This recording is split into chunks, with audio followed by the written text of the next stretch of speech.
Jack ఏదో తేడా ఉందనుకుంటా చూడండి. ఈ సౌండ్ కూడా పెట్టండి కొంచెం. త్వరగా కొన్ని విలువైన సంగతులు విందాం. మన జీవితాలకి అవసరమైన కొన్ని అమూల్యమైన సత్యాలు మనం నేర్చుకుందాం. చూద్దాం ఒకసారి.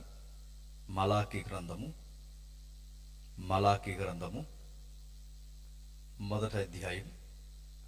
మలాకీ గ్రంథం మొదటి అధ్యాయం మొదటి 5 వచనాలు చదువుతాం. ఒక చదవండి. ఇశ్రాయేలును గూర్చి మలాకీ ద్వారా పలకబడిన యెహోవా వాక్కు. యెహోవా సెలవిచ్చినది ఏమనగా, నేను మీ ఎడల ప్రేమ చూపి ఉన్నాను, అయితే మీరు ఏ విషయమందు నీవు మా ఎడల ప్రేమ చూపుదు అందరు. అయితే నేను యాకోబును ప్రేమించితిని, ఇది యెహోవా వాక్కు. యాసావును ద్వేషించి అతని పర్వతములను పాడు చేసి అతని స్వాస్యమును అరణ్యమందున్న నక్కల పాలు చేసితిని.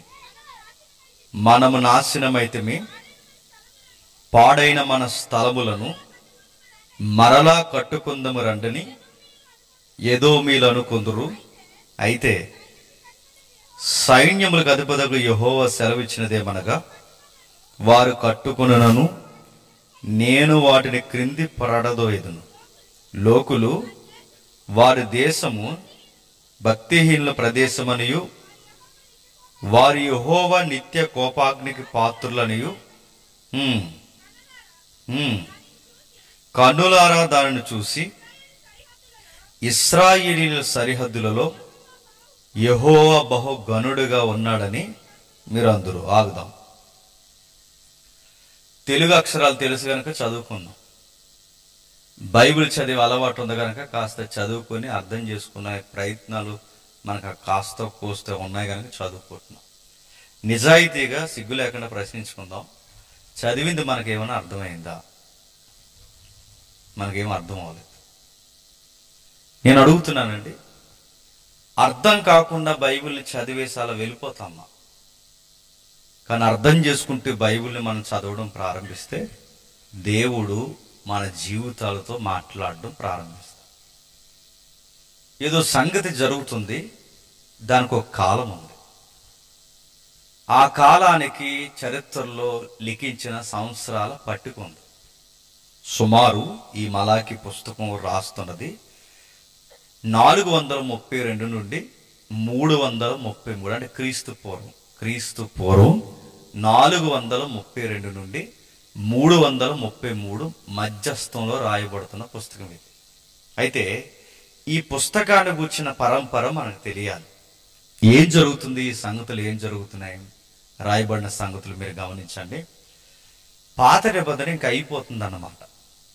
దేవుడు ఇశ్రాయేలుతో మాట్లాడకూడదని డిసైడ్ అయిపోయాడు. ఇక చివరి మెసేజ్ లేదా ఇశ్రాయేలుకి చివరి వర్తమానం ఒకటి పంపాలనుకున్నాడు. ఆ తర్వాత దేవుడు మాట్లాడడం మానేసి ఇంక మనుషుల ద్వారా మాట్లాడడం తగ్గించేశాడు. చివరి వర్తమానం ఏం పంపాలనుకున్నాడు? యెహోవా సెలవిచ్చినది ఏమనగా అని ఉంది. చూసారా మొదటి వచనంలో? యెహోవా సెలవిచ్చినది. ఏం సెలవిచ్చాడు? ఇంక సెలవు ఇవ్వడు, ఇంకా మాట్లాడడం మానేశాడు. ఇక అంటే మలాకి పుస్తకం అనగానే ఇక దేవుడు పాత నిబంధన కాలంలో ఇక చివరి మాటలన్నమాట. ఇక దేవుడు ప్రపంచంతో మాట్లాడడం మానేశాడు. అందుకే మలాకీకి మత్తయికి సుమారు 400 సంవత్సరాలు గ్యాప్ ఉంటుంది. ఎన్ని సంవత్సరాలు? 400 సంవత్సరాలు. 1 సంవత్సరం కాదు, 2 సంవత్సరాలు కాదు, 10 కాదు, 100 కాదు, 400 సంవత్సరాలు దేవుడు ఈ ప్రపంచంతో మాట్లాడడం మానేశాడు. ఒక మాటలో చెప్పాలంటే ఇక మనుషులతో మాట్లాడకూడదని డిసైడ్ అయిపోయాడు, తన కుమారుని ద్వారా తప్ప. అందుకే ఈ 400 సంవత్సరాల గ్యాప్ వచ్చింది. ఎప్పుడైతే ఈ పరిస్థితులు మనకు అర్థమవుతాయో, ఈ మలాకి పుస్తకాన్ని చదువుతున్నప్పుడు విచిత్రమైన కొన్ని అధ్యాయాలు ఉన్నాయి. అంతా నేను చెప్పను, కానీ జస్ట్ దాని బ్యాక్గ్రౌండ్ మనం తెలుసుకుందాం. మలాకి గ్రంథంలో ఏం జరుగుతుందంటే, దేవుని ప్రేమను ప్రశ్నించారండి. దేవుని ప్రేమను ప్రశ్నించారు. రెండవది ఏం చేశారంటే, దేవునికి హేయమైన అర్పణలు తీసుకొచ్చారు. మూడోది వీళ్ళు ఏం చేశారంటే యాజకులు పూర్తిగా ధర్మశాస్త్రాన్ని వక్రీకరించారు. ధర్మశాస్త్రం అంటే పాత నిబంధనని పూర్తిగా వక్రీకరించేశారు. నాలుగోది వీళ్ళు చేసిన పని ఏంటంటే వివాహ వ్యవస్థని పూర్తిగా నాశనం చేసి పాడేశారు. అంటే చాలా ఈజీగా చొక్కా మార్చుకుని వచ్చినంత ఈజీగా వాళ్ళ కాపురాలని పాడు చేసుకున్నారు. ఇక ఐదవది దేవుణ్ణి ఆయాస పెట్టారని ఆ 2:17 ఉంటుంది. చదవద్దు, వినండి. ఆయాస పెట్టారంటే దేవుణ్ణి చాలా బాధ పెట్టారన్నమాట.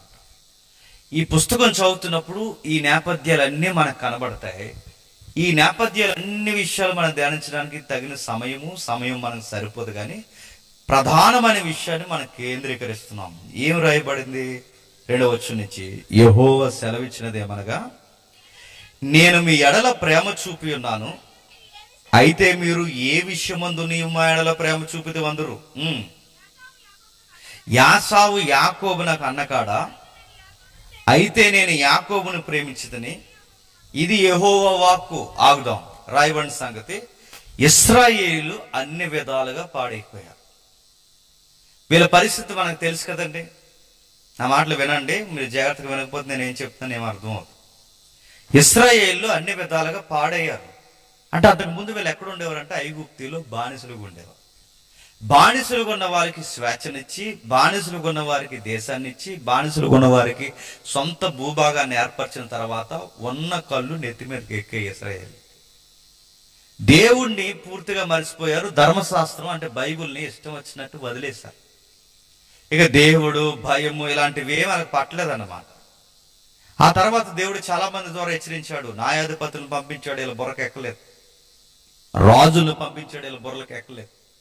చాలా విషయాలు వీళ్ళకి బోధించాడు. ప్రవక్తలను పంపించాడు, వీళ్ళ బుర్రలకు ఎక్కలేదు. ఇక దేవుడు డిసైడ్ అయ్యాడు. ఇక చివరి ప్రవక్త, ఆయన పేరు మలాకి. మలాకి అనగానే మెసెంజర్ అని అర్థం. మెసెంజర్ అంటే పరలోకపు వర్తమానికుడు, దేవుని మాట మాత్రమే చెప్తాడు. ఆ పేరు ఆయనకు పెట్టాడు తల్లిదండ్రులు. అయితే నిజంగానే మెసెంజర్ ఆయన. ఆ పేరుకు తగ్గట్టుగానే ఆయన చక్కటి ఉపదేశకుడు. ఆయన దేవుని మాటలు వివరిస్తున్నాడు. అరే మీరు ఇలా ఉన్నారా, దేవుడిని ఆయాస పెడుతున్నారా, ధర్మశాస్త్రాన్ని మీరేశారా, దేవుడికి ఏమాత్రం మీరు ఇష్టమైన పిల్లలుగా లేర్రా అని దేవుడు మలాకి ద్వారా ఇశ్రాయేలుకి చెబుతుంటే వీళ్ళు తిరగేసి ఏమన్నారో తెలుసా?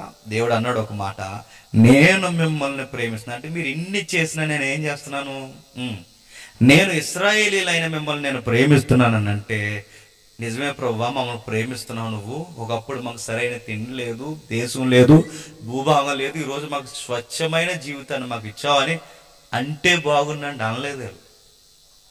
వీళ్ళు ఏమన్నారు తెలుసా? మొత్తం తినేసి మొత్తం కళ్ళు నెత్తికి ఎక్కువైపోయిన తర్వాత వీళ్ళు ఏమన్నా తెలుసా? నువ్వు ఏ విషయం అందు మమ్మల్ని ప్రేమించు. ఎంత భయం లేని ప్రశ్న అండి. మనుషులు ఎప్పుడు ఎలా అంటారో చెప్పనా? చూసినంత కాలం మనం పొగుడుతారండి. ఏదైనా తేడా వచ్చింది, చూసేలే పెద్ద మమ్మల్ని అంట. మనుషులకు అదో రకం ఉంటుంది అన్నమాట. ఇక్కడ కూడా చూడండి, అసలు వీళ్ళని ఒకప్పుడు ఐగుప్తిలో వదిలేస్తే సరైన కూర కూడా లేదండి. వీళ్ళకి ఉల్లిపాయ కూర లేదు తినేవారు ఐగుప్తిలో. వీళ్ళకి సరైన తిండి లేదు. ఆ మట్టి పిసుకుని ఇటుకలు చేసుకుంటూ సరైన బతుకులు లేదు. వీళ్ళకి మాసిన వస్త్రాలు, మాసిన గడ్డాలు, అసలు పరిస్థితులు ఏది బాగుండేది. ఇంత బాగా వాళ్ళని పోషించి నిలబెట్టి వాళ్ళకి సొంత భూభాగాలు ఇస్తే సరంబీలు వేసుకుని ఇల్లు కట్టుకుని ఏనుగు దంతాలతో మంచాలు చేసుకుని బాగా సుఖపడి ఇప్పుడు అంటున్నారు, నువ్వు మమ్మల్ని ఏ విషయం మందు ప్రేమించు. అంతేలే, తెలుగులో సామెత ఉంది కదండి, నది దాటిన వెంటనే తెప్ప తగలెట్టారట. అలాంటి వ్యవహారం అండి ఇశ్రాయేలు కదా. మనం కూడా అంతే. అనుభవించాల్సిన అన్ని అనుభవించేసిన తర్వాత వీళ్ళు అన్నారట, నువ్వే విషయం మందు మమ్మల్ని ప్రేమించావు. వాళ్ళు డైరెక్ట్ క్వశ్చన్ అడిగారట దేవుడిని. అరే నేను మిమ్మల్ని ప్రేమిస్తున్నాను అంటే వాళ్ళు అన్నారట, ఏ విషయం మందు నువ్వు మమ్మల్ని ప్రేమించావు. ఎంత భయం లేదంటే దేవుడితో చాలా క్యాజువల్ గా మాట్లాడుతున్నారు. మనుషులకుండే లక్షణం ఏంటి చెప్పినా, బాగా క్లోజ్ అయ్యామనుకోండి లూజ్ గా మాట్లాడతారు. అందుకే చూడండి పెద్దోళ్ళు చెప్తారు, డిస్టెన్స్ మెయింటైన్ చేయండి, డిస్టెన్స్ మెయింటైన్ చేయండి. ఎందుకు చెప్తారు? అన్నిసార్లు ఇంటికి వెళ్ళకరా, లోకు అయిపోతావు. వెళ్ళకరంటే వెళ్ళొద్దంటే వెళ్తాం, అందుకు లోకు అయిపోతాం. కొన్నిసార్లు దూరం పాటించాలి, కొన్నిసార్లు డిస్టెన్స్ మెయింటైన్ చేయాలి. అది మంచిది. సామెతలు కూడా ఉంది చూసారా, పదే ఒకటి ఇంటికి వెళ్ళకు. నువ్వు పదే ఒకటి ఇంటికి వెళ్తే ఏమవుతావు? ఆడికి లోకు అయిపోతావు. దేవుడు కూడా వీళ్ళకి లోకు అయిపోయాడండి. దేవుని ప్రేమ అంటే వీళ్ళని ఎన్ని చేసినా వీళ్ళని ఎత్తుకుంటున్నాడండి, ఎన్ని చేసినా వీళ్ళు ప్రేమిస్తున్నాడు, ఎన్ని చేసినా వీళ్ళు వాదాడుతున్నారు. చూసారా, ఆ ప్రేమ వీళ్ళు లోకు కట్టారు. ఎప్పుడంతేనండి, ఎవరైనా మనకు దగ్గర ఉన్నంతసేపు వాళ్ళ విలువ తెలియదు. మనకు విలువ తెలుసు, ఎప్పుడు విలువ కాపాడుకుంటారు.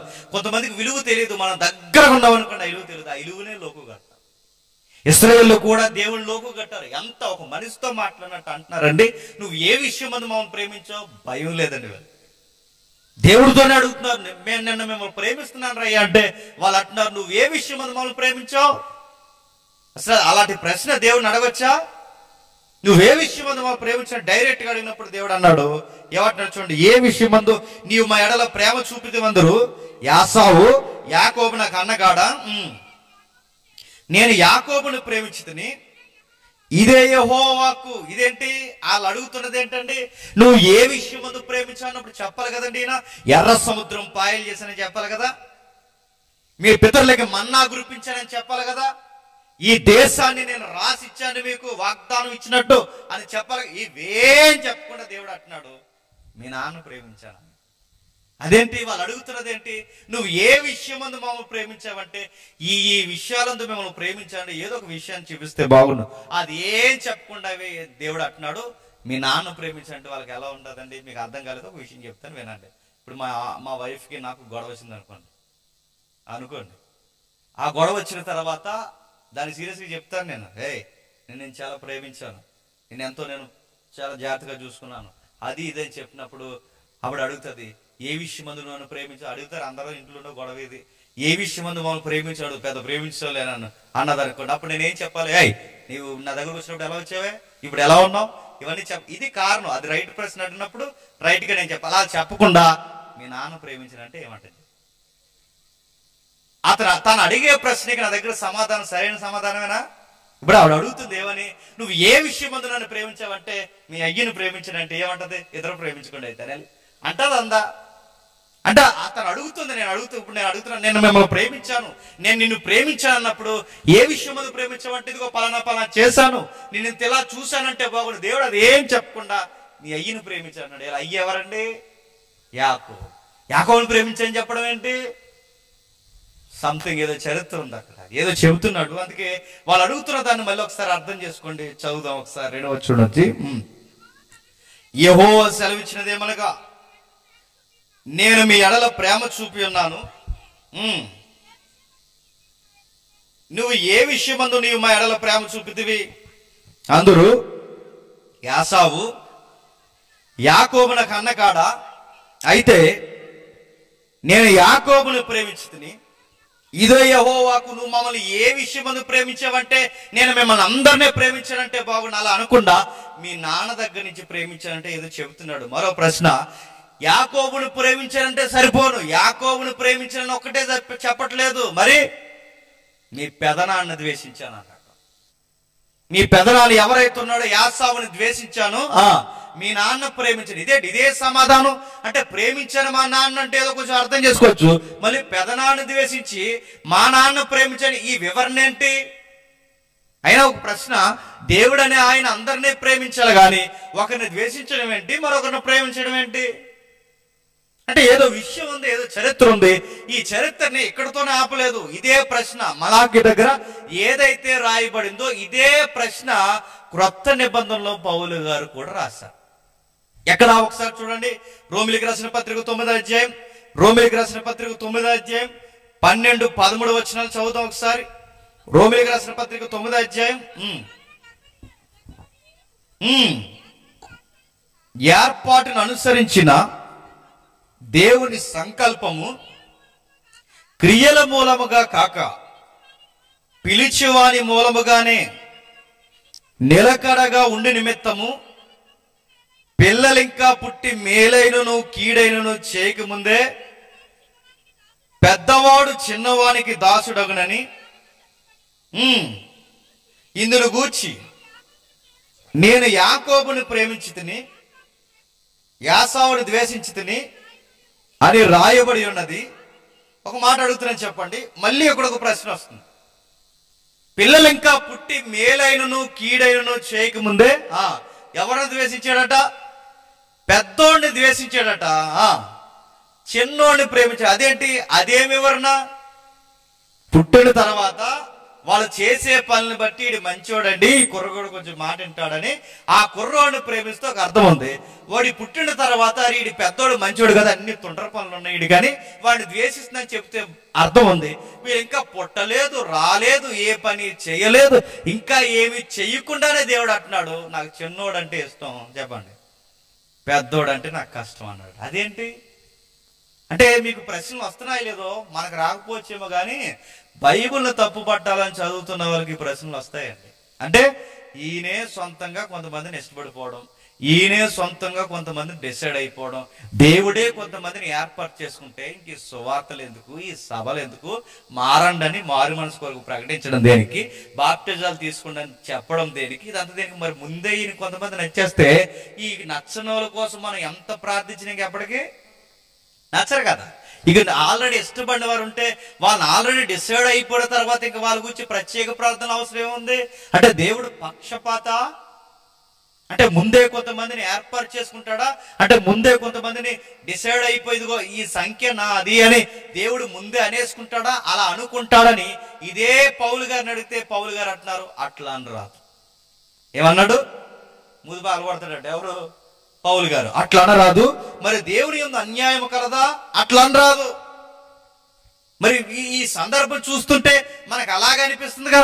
ఇంకా పిల్లలు పుట్టి మేలైనను కీడైనను చేయకముందే వాడు చిన్నవాడు పెద్దవాడికి యజమాడు అవుతాడు, అంటే పెద్దోడు చిన్నోడికి దాసుడు అవుతాడు. ఇదేంటి, ఇదేం విడ్డూరం? ఇష్టపడితే దేవుడు ఇద్దరిని ఇష్టపడాలిగా. ఒకరిని ద్వేషించడం ఏంటి, మరొకరిని ప్రేమించడం ఏంటి? అంటే ఈ సందర్భం చెప్తున్నాడు దేవుడు అన్యాయం చేస్తున్నాడు అంటే పౌలు గారు అంటున్నారు అట్లా అనరాదు. ఎందుకు అనరాదు? పౌలు అంటాడు ఆ చరిత్ర తెలిసిన తర్వాత సృష్టికర్తను మనం ప్రశ్నించలేమంటాడు ఆయన.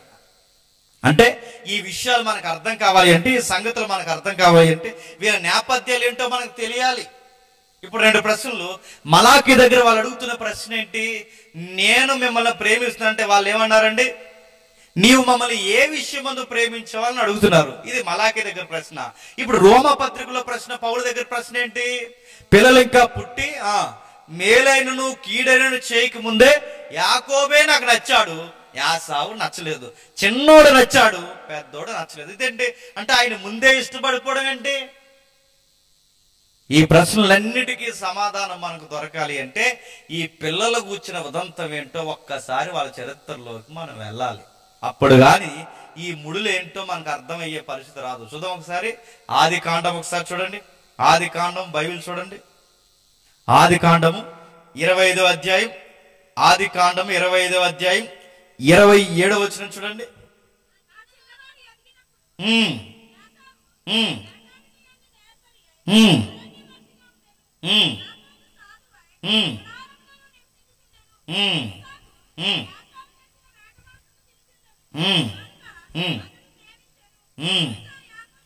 రాయబడిన సంగతి చూడండి. ఆ చిన్నవారు ఎదిగినప్పుడు యాసావు ఆటాడటి యందు నేర్పరి అరణ్యవాసిగా ఉండెను, యాకోబు సాధువై గుడారముల్లో నివసించుచుండు. ఆగుదాం.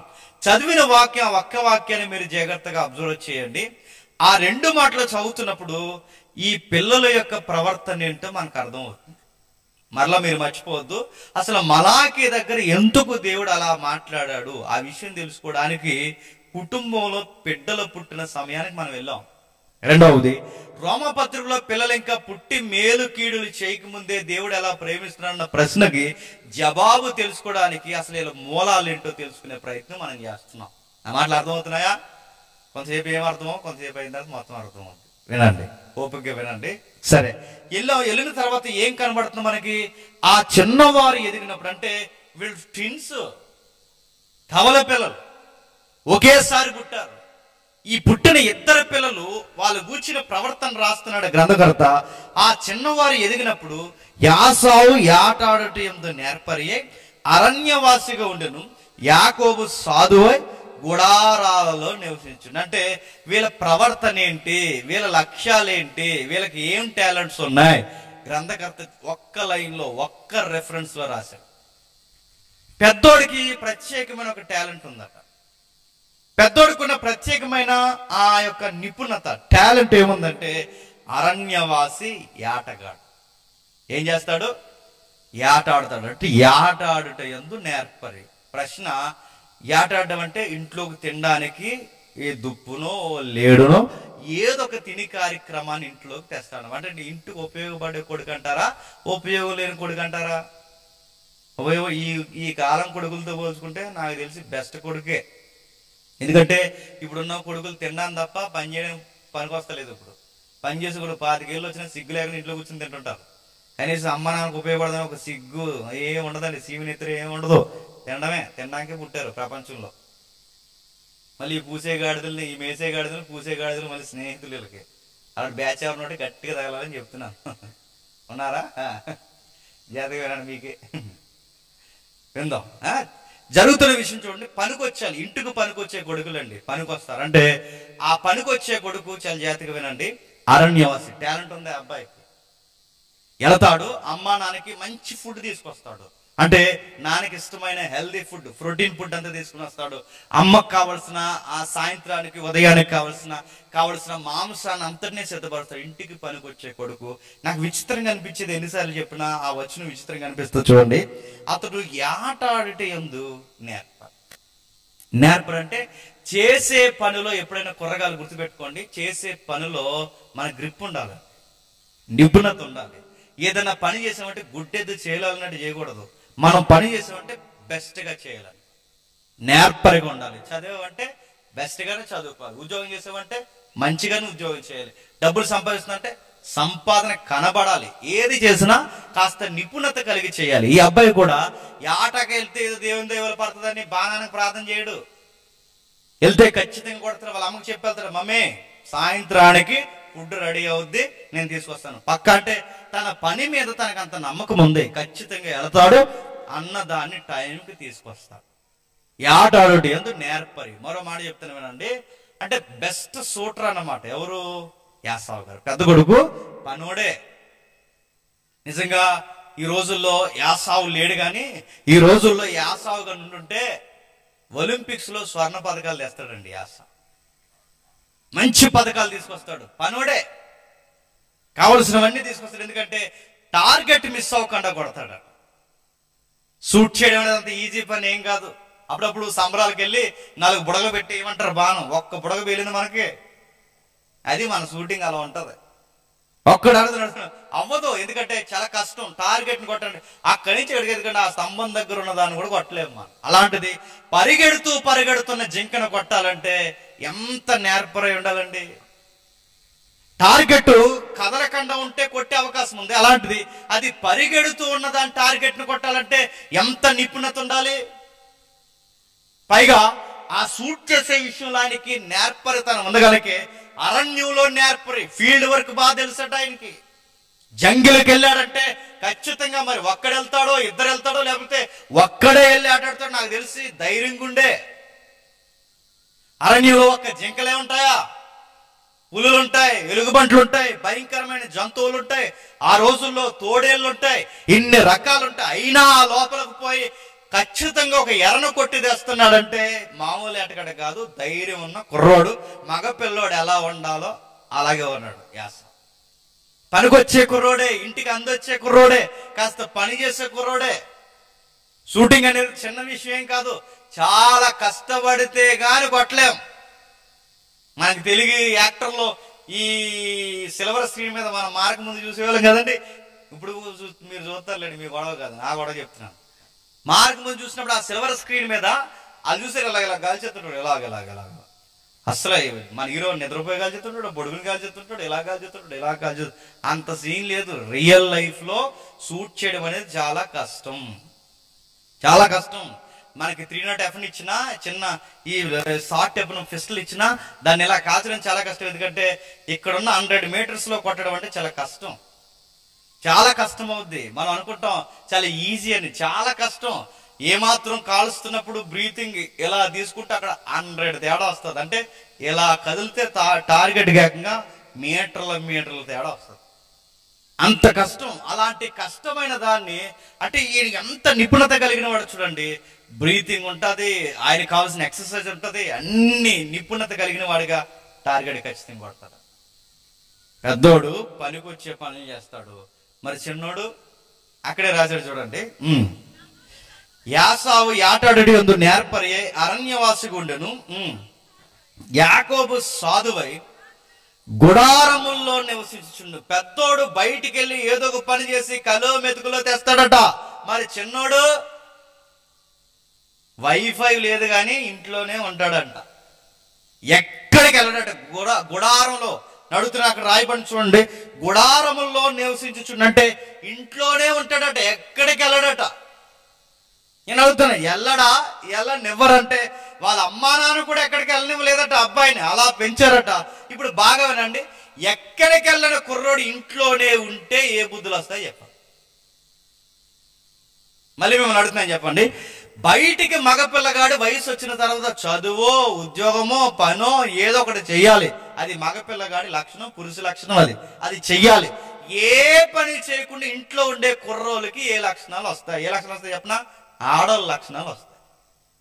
నేను సీరియస్ గానే చెప్తున్నాను, ఏ పని చేయకుండా చదువు గాని పని గాని ఏది పిల్లలకు అప్పకపోతే వాళ్ళ ఇంట్లోనే అలాగే ఉంటే ఆడోళ్ళ లక్షణాలు వస్తాయండి. ఎక్కువ ఎవరితో తిరుగుతారు బుద్ధులు వస్తాయంటారు చూస్తారు, నిజంగానే వస్తాయి. నీకు చదువు లేదు, పని లేదు, ఏమీ లేదు, ఇంట్లో 24 hours ఉంటే మీ నాన్న కూడా ఇంట్లో ఉండడు. ఇంట్లో ఎక్కువ ఉంటే ఎవరు ఉంటారు? మీ అమ్మ ఉంటుంది, తర్వాత ఎవరుంటారు? నువ్వు ఉంటావు. మీ ఇద్దరు ఇంట్లో ఉంటే నీకు ఏ బుద్ధులు వస్తాయి? మీ అమ్మ బుద్ధులు వస్తాయి. అందుకే యాకోబుకి ఏ బుద్ధులు వచ్చాయి? పెద్దోడేమో బయటికి వెళ్ళి ఆటాడు వస్తాడు, మరి చిన్నోడు ఇంట్లోనే ఉండి ఏ బుద్ధులు వచ్చాయి చెప్పిన? వాళ్ళ అమ్మ బుద్ధులు వచ్చాయి. వాళ్ళ అమ్మకి ఏం బుద్ధులు ఉన్నాయి? వాళ్ళ అమ్మ బాగా కూరలు వండుతుంది. ఎవరు? రెబెక్కమ్మ బాగా కూరలు వండుతుంది. అందుకే చూడండి, అసలు ఎక్స్పెక్ట్ చేయం, ఊహించం. యాకోబు గారికి నిలబెట్టి ఉదయం నుంచి సాయంత్రం వరకు 70 క్వశ్చన్లు అడిగి, సార్ మీకు ఏం టాలెంట్ ఉందంటే ఆయన దగ్గర ఒక ఆన్సర్ ఉంది, చెప్పండి. ఆయనకున్న టాలెంట్ ఒక్కటే చెప్పండి, కూరలు బాగా వండుతాడు. అడుగుతున్నాను, ఈ కూరలు వండే టాలెంట్ యాకోబుకి ఎలా వచ్చిందండి? చెప్పాలి. పెద్దోడు బయటికి వెళ్ళి ఏదో ఒక పని నేర్చుకున్నాడు, అరణ్యంలో గ్రిప్ సాధించాడు, వెళ్ళాడంటే ఇంటికి ఉపయోగపడే పనులు చేస్తాడు. ఇంట్లో ఉండే కుర్రోడికి ఏ పనులు అబ్బాయి? ఆడోళ్ళు పనులు అబ్బాయి అండి యాకోబు. మగపిల్లడు కూరలు ఉండడం ఏంటంటే సిరా కనిపించదండి. మగపిల్లల కూరలను ఈ మధ్య మొగలు వండుతున్నారండి, అదొక విడ్డూరం అయిపోయింది. మగపిల్లడు కూరలు ఉండడం ఇంట్లో ఉండంటే మరి ఏ పని ఉంది ఇంట్లో? విచిత్రంగా వాళ్ళ అమ్మ చేస్తున్న పనులన్నీ నేర్చుకున్నాడు, బయటికి వెళ్ళి పెద్దోడు ఏదో ఒక పని నేర్చుకున్నాడు, చిన్నోడు ఇంట్లోనే ఉండి కూరలు వండడం నేర్చుకున్నాడట. నేను అడుగుతున్నాను, ఏం కూర వండాడు? వాళ్ళ అమ్మ వండే కూరలే అదిరిపోతాయి అనుకుంటే ఈ అబ్బాయి వండే కూరలు ఇంకా అదిరిపోతాయట. మొత్తం మీద ఆ పని అయినా కొంచెం బాగా నేర్చుకున్నాడు. అందుకే పెద్దోళ్ళు అంటారు, రే ఎక్కువ ఆడలతో తిరక్కరా. చెప్పండి, ఆడోళ్ళ బుద్ధిలో వస్తాయరా అని. నిజంగా వస్తాయి. చిన్నప్పుడు ఎక్కువ మీరు ఆడవాళ్ళతో, మా ఫ్రెండ్ ఒకడు ఉండేవాడు, ఆడవాళ్ళతో ఆడుకుని ఆడుకుని ఆడుకుని ఆడుకుని ఆడుకుని ఆడుకుని ఆడు ఒక రోజు చీర కట్టుకోవడం మాకు మతి లేదు. మాకు ముగ్గులు విచిత్రంగా ఈ 31st ముగ్గులు వేస్తారు కదండి, ఆ 31st వాళ్ళ దగ్గర ఉండి ముగ్గులు వేసేవాడు. ఇవన్నీ ఎలాంటి బుద్ధులు వచ్చేటట్టు కంటే ఆ ఎక్కువ వాళ్ళతో ఆడుకుని ఇంకా అలగాగా అయిపోయాడు. అదే గుర్తుపెట్టుకోండి, మనం చేసే స్నేహాలను బట్టి కూడా మన ప్రవర్తన ఉంటుంది, మనం చేసే పనులను బట్టి కూడా మన ప్రవర్తన ఆధారపడి ఉంటుంది. ఇక్కడ ఈ అబ్బాయి చూడండి, ఇంట్లో అంటే యాకోబుకి ఆ లక్షణాలు వచ్చాయని అంటలేదు కానీ, మీరు అనుకుంటున్న ఆ లక్షణాలు వచ్చాయని అంటలేదు కానీ, వాళ్ళ అమ్మ వండే వంటల లక్షణాలు వచ్చేసాడు. ఆ లక్షణాలు వచ్చాయి, వండాడట. ఏ వండాడు? వాళ్ళ అమ్మగారికి ఒక టాలెంట్ ఉంది. ఆ టాలెంట్ ఏంటంటే, వాళ్ళ అమ్మ నాన్ వెజ్లోనే రకరకాల ఫ్లేవర్స్ వండుతుందట. అంటే మాంసంలో మేక మాంసం తెచ్చారనుకోండి, మేక మాంసాన్నే ఏట మాంసం ఫ్లేవర్ వచ్చేలా ఉంటుంది. అంటే మంచి టాలెంట్ పర్సనే రెబెక్కమ్మ. అంటే ఏట మాంసాన్ని, మేక మాంసాన్ని ఏట మాంసంలో వండుతుంది. వీళ్ళ అమ్మ మీద 4 ఆకులు ఎక్కువ చదివాడు. ఎవరు? యాకోబు గారు. కనీసం వాళ్ళ అమ్మ నాన్ వెజ్ ని వేరే నాన్ వెజ్ లా వండుతుంది. కానీ ఈ అబ్బాయి ఎంత టాలెంట్ పర్సన్ అంటే, వెజ్ కర్రీనట చెప్పండి నాన్ వెజ్ ఫ్లేవర్లో ఉంటాడు. అంటే నన్ను అడిగితే ఆ అమ్మ మీద ఎక్కువ చదివాడు. కనీసం వాళ్ళ అమ్మ మేక మాంసాన్ని ఏట మాంసం, అది మాంసం ఇది మాంసమే, మాంసానికి కొంచెం మాంసం కూరలో ఫ్లేవర్ ఇచ్చింది. ఈ అబ్బాయి అట చిక్కుడుగాయ కూరను కూడా చికెన్లో వండుతాడు. మరి ఏం మసాలాలు వేసుకోవడో, ఏం ఫ్లేవర్లు వేసుకోవడో, మొత్తం మీద అందులో PhD అయితే చేసాడండి. మొత్తం మీద అయితే నిపుణత వచ్చింది, వండాడు. ఆ ఎర్ర కూర వండితే ఈ లోపల అన్నీ అరణ్యం నుంచి వచ్చాడు. అలాన్నీ అరణ్యం నుంచి తమ్ముడు గుమ్మగుమ్మలు వస్తుంది, ఏంట్రా ఏమండేవారంటే ఆ కర్రీ చూపించారు, ఆ కర్రీ చూశారు, ఆ ఎర్రగొన్న కూరగా పడిపోయాడు. ఈడో తిండిపిచ్చాడు. ఎవరండి? చాలా మందికి టాలెంట్ ఉంటుంది, ఆ టాలెంట్ వెనకాల వీక్నెస్ ఉంటాయి. చూసారా? ఆ నిపుణత ఉంటుంది, పనులే, కానీ ఏదో ఒక వీక్నెస్ ఉంటుంది. చూసారా? యాసావు గారికి కూడా మంచి టాలెంట్ ఉంది, కానీ వీక్ పాయింట్ ఉంది. ఆ వీక్ పాయింట్ చెప్పండి. భోజన ప్రియుడు. ఏంటి? భోజన ప్రియుడు. ఆ కూరలు అంటే ఇష్టం. యాకోబు గారు కూర వండి తెచ్చారు. ఆ ఎర్రగా కూర చూసి యాసావు అన్నాడట, ఆ కూర నాకు కావాలంటే సరిగ్గా అదే టైంలో యాకోబు అన్నాడట, కావాలా? కావాలరా తమ్ముడు, కావాలా అని అడిగారు. కావాలరా తమ్ముడు అంటే అప్పుడు తమ్ముడు అన్నాడు, షరతులు వర్తిస్తాయి మరి అన్నాడు. ఏం షరతులు అంటే? షరతులు అంటే కొంచెం ఏమి లేదు, నీకు ఈ కర్రీ కావాలంటే నేను అడుగుతున్న దాన్ని నాకు ఇచ్చేస్తే అప్పుడు నీకు ఇచ్చేస్తాను. నేను అడుగుతున్నాను, కావాలని అన్నయ్య వచ్చి టయానికి వండాడో లేకపోతే ఈయన వండే టయానికి అన్నయ్య వెళ్ళాడో విషయం అయితే గోప్యంగా ఉంది, కానీ మొత్తం మీద కూరని ఎరేసాడు. విచిత్రం ఏంటి చెప్పనా? ఎర్రలను కొట్టేవాడికి ఎరేసాడు. ఏంటండి? చిక్కుడుకాయ కూర. ఈ మామూలు కుర్రాడు కాదు, ఇంట్లో ఉన్నాడు, వాళ్ళ అమ్మ బుద్ధులు వచ్చాయి అనుకున్నాం, కానీ పూర్తిగా వాళ్ళ అమ్మ బుద్ధులు వచ్చేసాయి. వాళ్ళ అమ్మలాగే తయారయ్యాడు. వాళ్ళ అమ్మలాగే, ఆ రిబక్కమ్మలాగే ఇప్పుడు ఆ కూర పెట్టి ఇతను వెళ్ళి ఎర్రలు తీసుకొస్తాడు. ఇతనికేమో ఒక ఎర్రగా కూరేసాడు. కూరేసి నీకు కావాలంటే కావాలన్నాడంట. అంటే కూరలకు పడిపోయే వాళ్ళు ఉంటారంటే ఎదుకుంటారు, తిండికి చచ్చిపోయే వాళ్ళు ఉంటారు తెలుసా సొసైటీలో. ఈ సొసైటీలో కేవలం తిండి కోసం బతికేసి వాళ్ళు ఉన్నారు. కేవలం తిండి. ఆడికి ప్రపంచం ఏమైపోయినా అనవసరం, ఆడికి ప్రపంచం ఏమైపోయినా అనవసరం, ఆ టైంకి తినేయాలి అంతే. తిండికి కొంతమంది మాటలు చూస్తారా, విచిత్రంగా ఉంటాయండి. మరి ఆ ఊరు వెళ్ళావా? ఆ ఊరు వెళ్ళా, తినలేదు, అది వేస్ట్ లైఫ్ అంటే. ఇంకా ఆ ఊరు వెళ్ళిన తర్వాత అది తినకపోతే నా లైఫ్, నా పుట్టుకే వేస్ట్ అంట. ఆ ఊరు వెళ్ళిన తర్వాత ఆ స్పీడ్ తినలేదు, వేస్ట్, నీ లైఫ్ వేస్ట్ అంట. ఏంటి స్పీడ్ తినకపోతే లైఫ్ వేస్ట్ అంట. కొంతమంది కూరగాయలు, కొంతమంది మనుషులు చూడండి, ఇక రేపటి నుంచి భవిష్యత్తులో రైస్ దొరకదన్నాడు తింటారండి. ప్రపంచాన్ని రేపు నుంచి కరువు వచ్చేస్తుంది అనుకుంటే ఏంటి నాకు అర్థమవుతుంది. అంటే తిండి పిచ్చోళ్ళకి ఒక బాధ, ఒక భయము, ఇవే ఉండదు. ఆ తిండి కోసం ఎంత పని చేస్తారో. కొన్నిసార్లు మీరు చూసే కొన్ని వార్తలు మీరు వింటారు లేదు, కేవలం ఎంత తిండి పిచ్చి అంటే ఫ్లైట్ లో నుంచి వేరే సిటీకి వెళ్ళి అక్కడ టిఫిన్ చేసి మళ్ళీ ఫ్లైట్ లో వచ్చే బలిసిన వాళ్ళు ఉన్నారంటే మీరు నమ్మగలరా? కేవలం బిర్యానీ తినడానికి ఫ్లైట్ లో వెళ్ళి మళ్ళీ తినేసి ఫ్లైట్ లో వచ్చి వాళ్ళు ఉన్నారంటే వీళ్ళకి ఎంత తిండి పిచ్చండి. అంటే తిండి కోసమే బతికే వాళ్ళు ఉన్నారంటే ఉన్నారు. ఆ తిండి జాబితాలో మొదటి వరుసలో నిలబడతాడు ఎవరు చెప్పండి? యాసావు అన్నాడట. యాసావుని వాళ్ళ తమ్ముడు అడిగాడు, అనే నీకు కావాలి ఇదంటే కావాలంటే అయితే షరతులు వర్తిస్తే నీ జ్యేష్ఠత్వం నాకు ఇచ్చేస్తావా అని అడిగాడు. ఇచ్చేస్తాను రా అన్నాడు. ఇచ్చేసాడు. కూరకి దేవుడిచ్చిన స్థానం ఇచ్చేచ్చండి. అంటే కూరకి దేవుడిచ్చిన స్థానం. జ్యేష్ఠత్వం అంటే ఏంటండి? తండ్రి తర్వాత తండ్రి అంత తోడు. కుటుంబానికి యాకోబు వెళ్ళిపోతే, క్షమించండి, ఇస్సాకు వెళ్ళిపోతే తర్వాత మళ్ళీ ఆ కుటుంబానికి తండ్రి లాంటి ఎవరండి? యాసావు.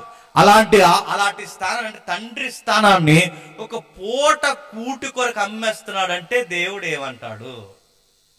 ఏమన్నాడు ఇక్కడ లేదు, కానీ ఎబ్రీ పత్రికలో ఉంది. ఒకసారి చూస్తారా? ఎబ్రీలకు రాసిన పత్రిక చూడండి ఒకసారి. ఎబ్రీలకు రాసిన పత్రిక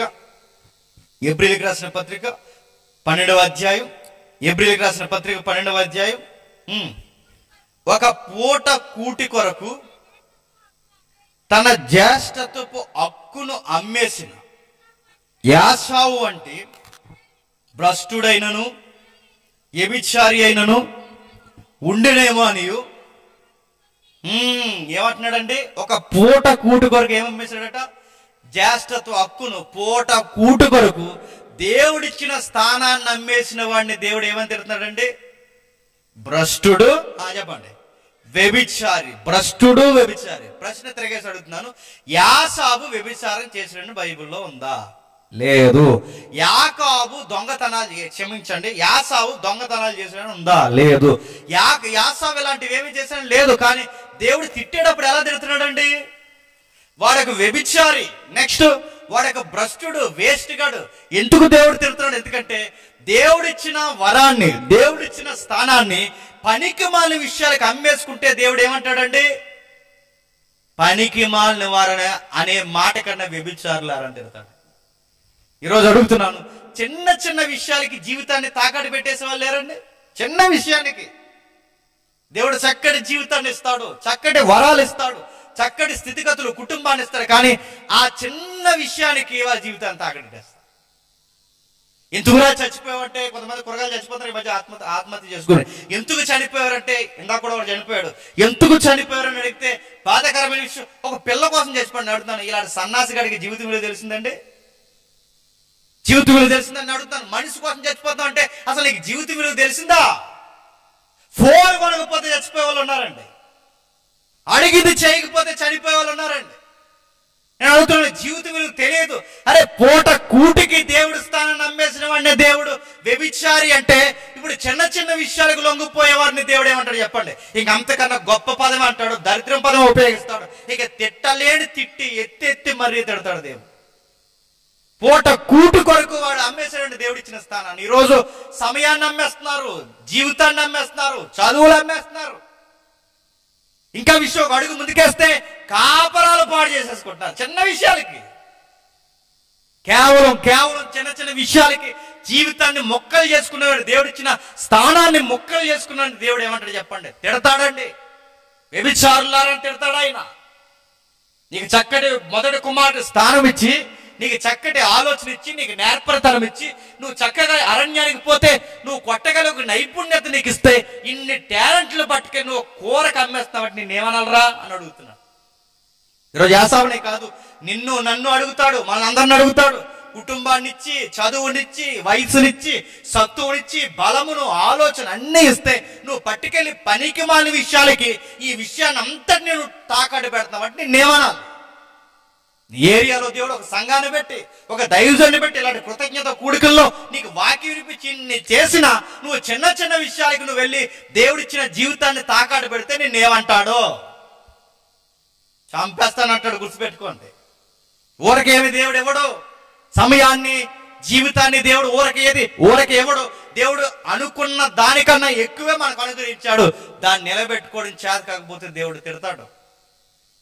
అయినా ఒక ప్రశ్న అడుగుతున్నాను, తిండి కోసం జ్యేష్ఠత్వాన్ని అమ్మేసిన వాడిని యాసావుని వ్యభిచారి అన్నాడు. ఈ అడుగు ముందుకేసి అడుగుతున్నాను, కేవలం తిండి కోసం వ్యభిచారం చేసే కుటుంబాలు ఉన్నాయి తెలుసా? ఈ సొసైటీలో ఉన్నాయి. కేవలం తిండి కోసమే బతికేసే వాళ్ళు ఉన్నారు, తిండి కోసమే తప్పుడు పనులు చేసే వాళ్ళు ఉన్నారు. ఏమ్మా ఇంకేరే పని ఏమీ లేదా, నువ్వు ఈ పనే చేసి బతుకుతున్నావు ఏంటని అడిగితే ఆవిడ సిగ్గులేకుండా చెప్పిన సమాధానం చెప్పినా, ఏం చేస్తాం బాబు, పొట్టకుడుకో అడుక్కు తిను అవసరమైతే, అంతేగాని సిగ్నల్ దగ్గర అడుక్కు తిను, డబ్బులన్నా వస్తాయి, ఏదో ఒక పాసి పని చేసుకో, డబ్బులైనా వస్తాయి, ఏ ఇంటికన్నా పోయి ఏదో ఒక పని చేసుకో, ఒళ్ళు అమ్ముకుని బతకడానికి సిగ్గులేదు? నేను అడుగుతాను ఇలాంటి వారిని ఒళ్ళం కంటే పూట కూటు కొరకు జీవితాన్ని నమ్మిన వాడిని వ్యభిచారంటే, కూడు కోసమే జీవితాన్ని నమ్మేసేవాడిని ఏమంటాడండి? నా మాటలు అర్థమవుతున్నా లేదో? కూడు కొరకే జ్యేష్ఠత్వాన్ని నమ్మేసిన వాడిని వ్యభిచారంటే, కేవలం కూడు కోసం వ్యభిచారం చేసే వాళ్ళు ఇంకేమంటాడు? తీసుకెళ్ళి చంపి నరకంలో పడేస్తాడు. ఏదో ఒక పని చేసుకో, అవసరమైతే అడుక్కో, అవసరమైతే ఏ సిగ్నల్ దగ్గర నిలబడు, అవసరమైతే పాచి పని చేసుకో, అంతేగాని ఇక ఏ పని లేనట్టు వల్లు అమ్ముతానంటే దేవుడు ఊరుకుంటాడా? వ్యభిచారం చేసి బతికేసే వాళ్ళు ఉన్నారు, లవ్వు చెత్త చెదారమని జారత్వం చేసి బతికేసే వాళ్ళు ఉన్నారు.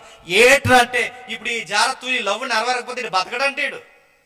ఇంకిడికి అమ్మ గుర్తురాదు, నాన్న గుర్తురారు, ఊరు గుర్తురాదు, పెద్దలు, చదువు, బోల్డ్ జీవితం అంతే, ఇదేం గుర్తురాదు. ఇప్పుడు ఆ తాలూకా లేకపోతే చచ్చిపోతాడు. ఏమంటారండి ఇలాంటి వాళ్ళందరినీ? దేవుడిని యాసావు మీద దేవుడు ఎంత రగిలిపోయాడో, జీవిత విలువ తెలియకుండా ప్రతి దానికి లొంగిపోయే ప్రతి ఒక్కరిని దేవుడు ఎలాగే చర్యలు తీసుకుంటాడు. అక్కడ వదిలేస్తాను అనుకుంటున్నాడా? పిల్లల వరకు దులిమానేస్తారు. ఎందుకంటే తలకాయ బాగుంటేనే పిల్లలు బాగుంటారు. తలకాయ బాగాలేనప్పుడు పిల్లల వరకు వాళ్ళు స్థిరపడగలరా? నువ్వు చేసే పనులు నీతో పోతాయా? నేను కట్టుకున్నది నీ కట్టుకున్నదాన్ని నువ్వు సరిగా నిలబెట్టలేవు. తర్వాత నీకు బిడ్డలు పడతారు, వాళ్ళకి సరైన స్థితిగతులు ఇవ్వలేవు, ఒక్కటి వాళ్ళకి సమకూర్చలేవు. నీతో పోతా దరిద్రం. నేను కట్టుకున్నందుకు ఆ దరిద్రం ఆవిడకి అనుకుంటుంది, మీ ఇద్దరికి పుట్టినందుకు ఆ బిడ్డలకు అనుకుంటుంది.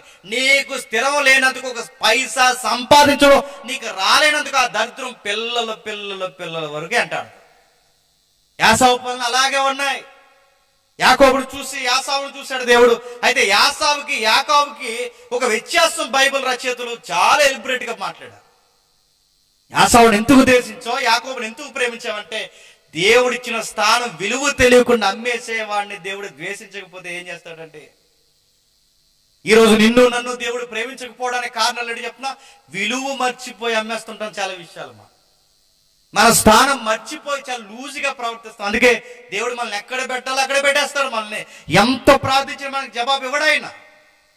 యాసావు చేసిన పనులే ఈరోజు సొసైటీలో చాలా మంది చేస్తున్నారు. యాకోబు జీవితాన్ని చూద్దాం.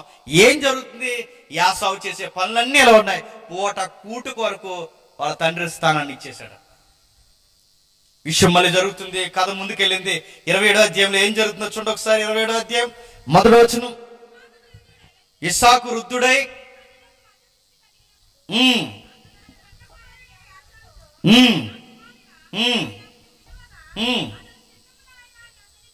చిత్తము నాయనని అతనితో అనెను, ఇదిగో నేను వృద్ధుడను. ఆగుదాం. జరుగుతున్న సందర్భం మనకు తెలుసు. వయసు అయిపోయింది పెద్ద ఆయనకి. ఎవరాయన? ఇస్సాక్ గారు. ఇస్సాక్ గారికి వయసు అయిపోయింది. పెద్ద ఆయనకి వయసు అయిన తర్వాత ఒక విషయం అర్థమైపోయింది. ఇక నేను త్వరలోనే చనిపోతానని ఇస్సాక్ గారు ఏ నిర్ణయాలు తీసుకోవాలండి? రే చిన్నోడా నువ్వు ఇలా ఉండరా, పెద్దోడా నువ్వు ఇలా ఉండు, అమ్మాయి నువ్వు జాగ్రత్త, ఇన్ని రోజులు కలిసి బతుకాం అంటే బాగుండండి ఇస్సాక్ గారు.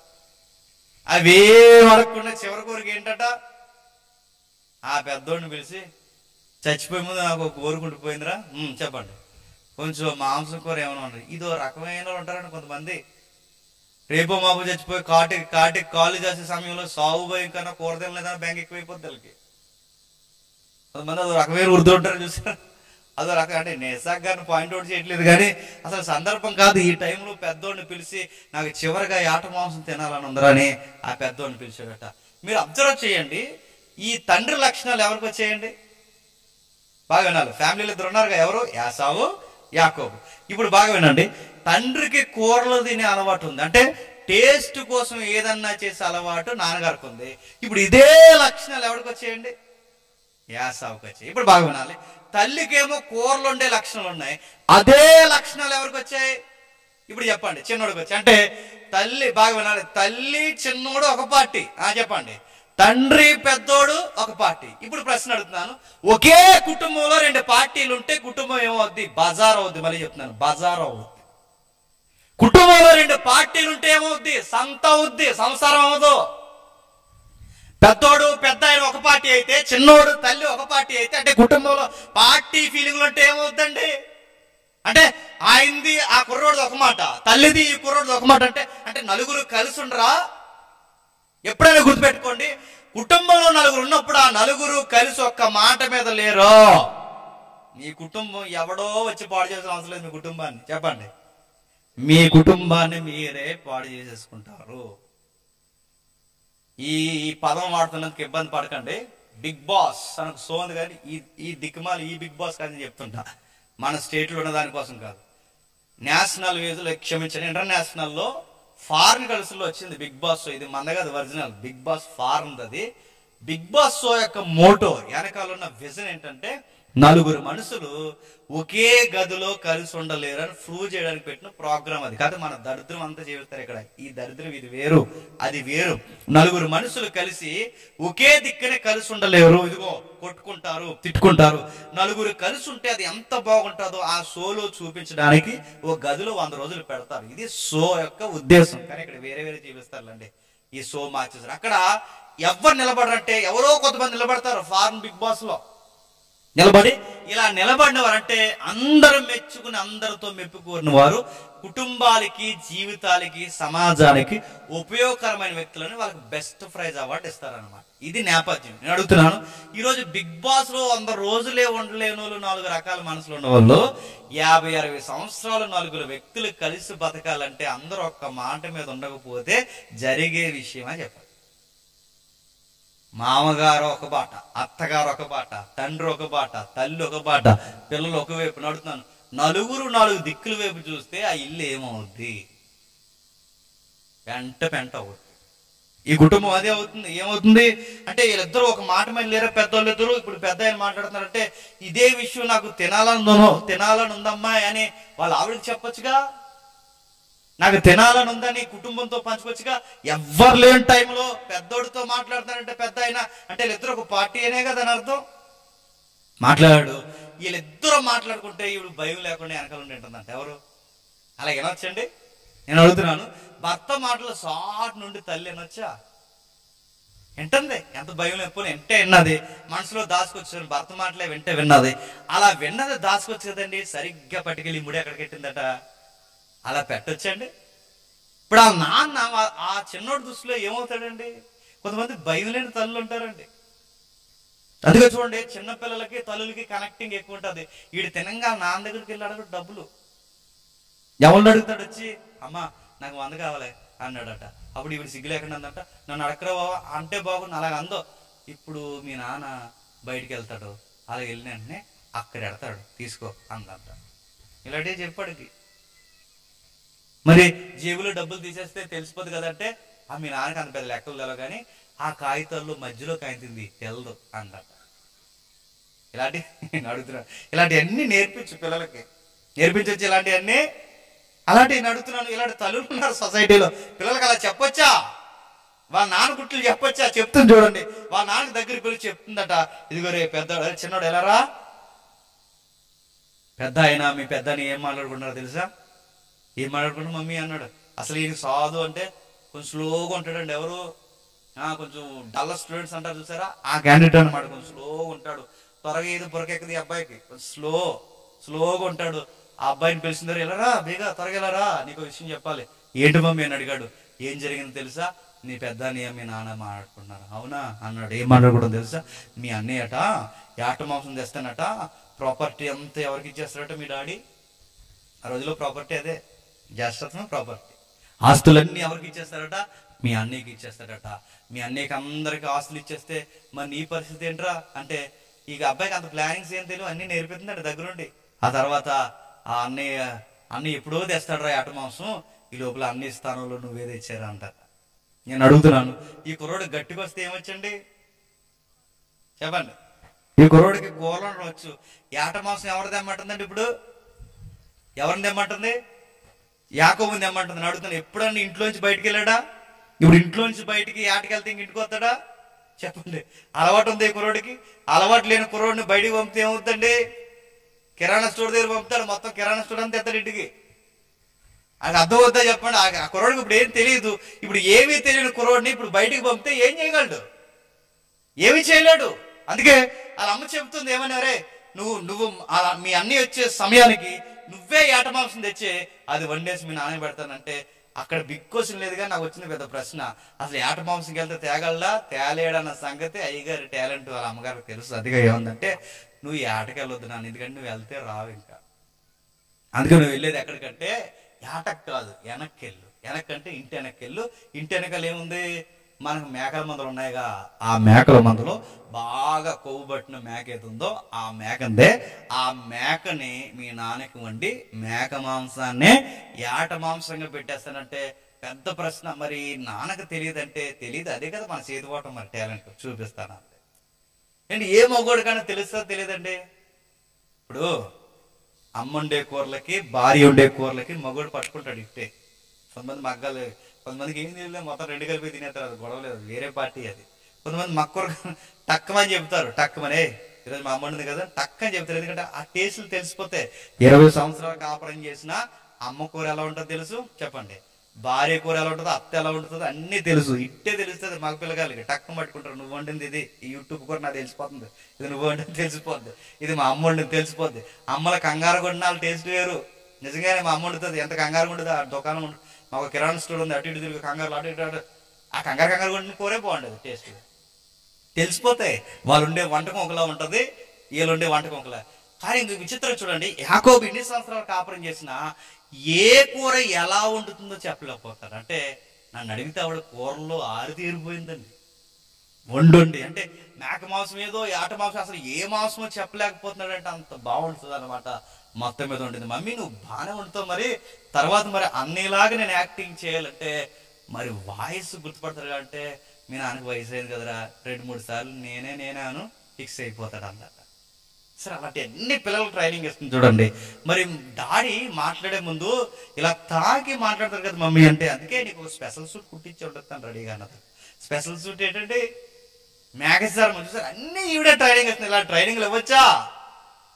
తల్లి నేర్పిస్తుంది చూడండి అన్ని ఇలాంటి ట్రైనింగ్లు. కొంతమంది తల్లులు అదో రకంగా ముద్దాడుతుంటారండి, పిచ్చి ముద్దాట్లు. ఆ ముద్దాడే విధానం వాళ్ళని పాడు చేస్తుంది. ఖచ్చితంగా పాడుతుంది. కొంతమంది తల్లి 100 కొట్టు 100 కొట్టు అంటే ఇలాంటి కొట్టి పక్క పిల్లలు కొట్టని నేర్పిస్తుంటారు చూసారా? ఇలాంటివి నేర్పించి ఎదిగే నిన్నే కొడతాడు. ఎక్కడ తనాలి అక్కడ దంతాడు, మళ్ళీ లెక్క కూడా కొడతాడు. అది సరిగ్గా నొడి మీద కింద పోతే హాస్పిటల్లో జాయిన్ చేస్తారు. నేను ఇలాంటివన్నీ నేర్పిస్తారు చాలా మంది పిల్లలకి. ఏమి నేర్పించాలో కూడా తెలియదు తల్లిదండ్రులకి. ఇలాంటివన్నీ నేర్పిస్తుంది వాళ్ళ అమ్మ, ఎక్కించింది. మమ్మీతో మమ్మీ ఇచ్చిన ట్రైనింగ్ అంతా పాటిస్తున్నాడు. ఆ మేక వస్త్రం వేసుకున్నాడు, ఆ ఏట మాంసంగా ఆ మేక మాంసం తెచ్చాడు, ఇంట్లో ఇచ్చాడు. వాళ్ళన్నీ వచ్చే లోపు అన్నయ్య కింద యాక్టింగ్ చేసి మొత్తం తీసేసుకున్నాడు. ఇస్సాకు గారికి ఇదంతా తెలియదండి. ఒక మాట్లాడుతుందని చెప్పండి, తండ్రిని మోసం చేయమని తల్లే నేర్పిస్తుందంటే ఆ కుర్రోలు రేపు పొద్దున్న తండ్రికి కలిసి వచ్చే బిడ్డలు అవుతారా? తప్పు కదండి. కొంతమంది తల్లులకి అదో ఎకారం తల్లులు ఉంటారండి. వీళ్ళు తండ్రిని పిల్లల ముందే తక్కువ చేసి మాట్లాడతారు. చాలా పొరపాటు అండి. అలా అస్సలు మాట్లాడకండి. ఇద్దరికి ఏమైనా ఉంటే తలుపులు వేసేసుకుని చెద్దకు కొట్టేసుకుని ఆ బీరువాల మీద వేసి పడగొట్టేసుకుని పిల్లలు వచ్చే టైంకి అలా బయటికి నైస్గా ఏం లేదు నాన్న అనాలి. మీరు వాళ్ళ ముందే మీరు ఎగిరెగిరి పడితే, వాళ్ళ ముందు తిట్టుకుంటే చాలా మంది తల్లులు ఒరే అలాటోడు నువ్వు ఇలాటోడు ఒరే అంట. ఎవరి ముందు? అది ఒరే గిరే అని నువ్వని వస్తే గిసే అని వాళ్ళ ముందని. మీ గౌరవం మీరు ఒకరినొకరిని హానర్ చేసుకోకపోతే, గౌరవించుకోకపోతే నీ బిడ్డలు మిమ్మల్ని ఇద్దరిని కలిపి గౌరవిస్తారు అనుకుంటున్నారా? తండ్రిని ఎప్పుడు పిల్లల ముందు డౌన్ చేయకూడదు. తల్లిని ఎప్పుడు పిల్లల ముందు తండ్రి తక్కువ చేసి మాట్లాడకూడదు. చాలా చాలా జాగ్రత్త. ఎందుకంటే ఆ పిల్లలు చూస్తారు, మనం చూడమనుకుంటాం, ఖచ్చితంగా చూస్తారు. వాళ్ళు అబ్జర్వ్ చేస్తారు. వాళ్ళు ఖచ్చితంగా వాళ్ళ చిన్న మైండ్లో అది గుర్తుపెట్టేసుకుంటారు. దగ్గరుండి వాళ్ళ నాన్న ఎలా మోసం చేయాలి, ఎలా చెప్పాలని ఇవన్నీ చెప్తుంటే ఈ అబ్బాయి చెప్పేశాడండి. ఈ లోపల ఏట మాంసం పట్టుకుని ఆటగాడు వచ్చేసాడు ఇంటికి. ఎవరు? యాస. విషయం తెలిసిపోయింది. అప్పటికే బ్లెస్సింగ్స్ అయిపోయాయి. వాళ్ళ డాడీ చెప్పాడు, రే ఇప్పుడు వచ్చావు మళ్ళీ అనగానే టక్కుమని అర్థమైపోయింది. ఈ పని అంతా చేసింది మా అమ్మ మా తమ్ముడు అని తెలిసిపోయింది. కోపం తూగిపోయాడు. ఎంత కోపం తూగిపోయాడో ఆ 27వ అధ్యాయం 47 వచ్చింది చూడండి. 27వ అధ్యాయం 47 వచ్చింది. తన తండ్రి యాకోబుకి ఇచ్చిన దీవెన నిమిత్తము యాసావు అతని మీద పగబెట్టిన. ఇప్పుడు చూడండి, సొంత అన్నదమ్ములే ఏమైపోయారండి? పగబెట్టుకున్నారట. సొంత అన్నదమ్ములే ఒకరి మీద ఒకరు పగబెట్టుకునే పరిస్థితి. ఈ కారణం ఎవరు తెచ్చారు చెప్పండి? వాళ్ళ అమ్మ తెచ్చారు. మరో మాట, ఇండైరెక్ట్ గా పొరపాటు ఎవరిదో తెలుసా? ఇస్సాకు గారు తండ్రి గారు కూడా. ఎందుకంటే చూస్తే ఇద్దరినే సమానంగా చూడాలి. పెద్దోడిని ఒకలాగా చిన్నోడిని ఒకలా చూస్తే గొడవలు రావా? ఒకవేళ రెబెక్కమ్మ ఈ సలహా ఇవ్వకపోయినా పూర్తిగా అన్ని పెద్దోడికి ఇచ్చేస్తే రేపు పొద్దున గొడవలు రావా? అంటే ఈ తల్లిదండ్రులు వీళ్ళు చేసే నిర్ణయాలు, వీళ్ళ పొరపాట్ల బిడ్డల మధ్య కక్షపూరితమైన చర్యలు తీసుకొచ్చాయి. చూడండి, యాసావు అతని మీద పగబెట్టును, మరియు యాసావు నా తండ్రిని గుర్చిన దుఃఖ దినములు సమీపముగా ఉన్నవి. అప్పుడు నా తమ్ముడైన యాకోబును సంపదను అనుకోను. అంటే దాని అర్థం ఏంటండి? నా తండ్రి ఇక కొన్ని రోజుల్లో చనిపోతాడు. మా నాన్న చచ్చిపోయిన వెంటనే చెప్పండి మా తమ్ముడిని నేను చంపేస్తాను. అంటే దాని అర్థం ఏంటంటే, మా నాన్న చనిపోయేటప్పుడు మేమిద్దరం ఇలా కొట్టుకుని చస్తూ ఉంటే మా నాన్న వెళ్ళిపోయే ముందు ఆనందంతో వెళ్ళిపోలేడు. అందుకే మా నాన్న చనిపోయే ముందు ఆనందంగా వెళ్ళిపోవాలి, మా నాన్న ఉన్నంతకాలం కొంచెం ఓర్చుకుని ఉందామని వాడు మనసులో కుట్ర దాచేసుకున్నాడు. కిందికి మాట్లాడుతున్నాడు చూడండి. రెబెక్కా తన పెద్ద కుమారుడైన యాసావు మాటలకు వచ్చి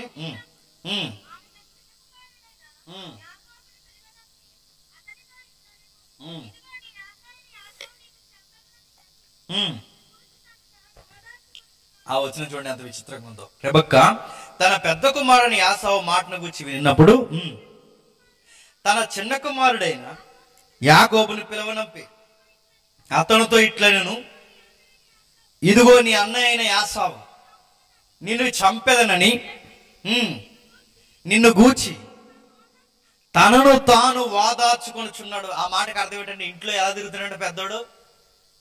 పళ్ళు నూరుకుంటూ పిడికిలు బిగించుకుంటూ ఎప్పుడు ఈయన్ని చంపేద్దావా అని తనను తాను వాదార్చుకుంటున్నాడు. అంటే కలవాళ్ళు కొడుకుతున్నాడు. ఎవరు చెప్పండి? పెద్దోడు. ఈయన ఎప్పుడు చంపేయాలని తిరుగుతున్నాడు. అంటే పెద్దోడికి అంత పగరాడానికి కారణం ఏంటండి? ఈ తల్లి ఇచ్చిన బోడి సలహాలే.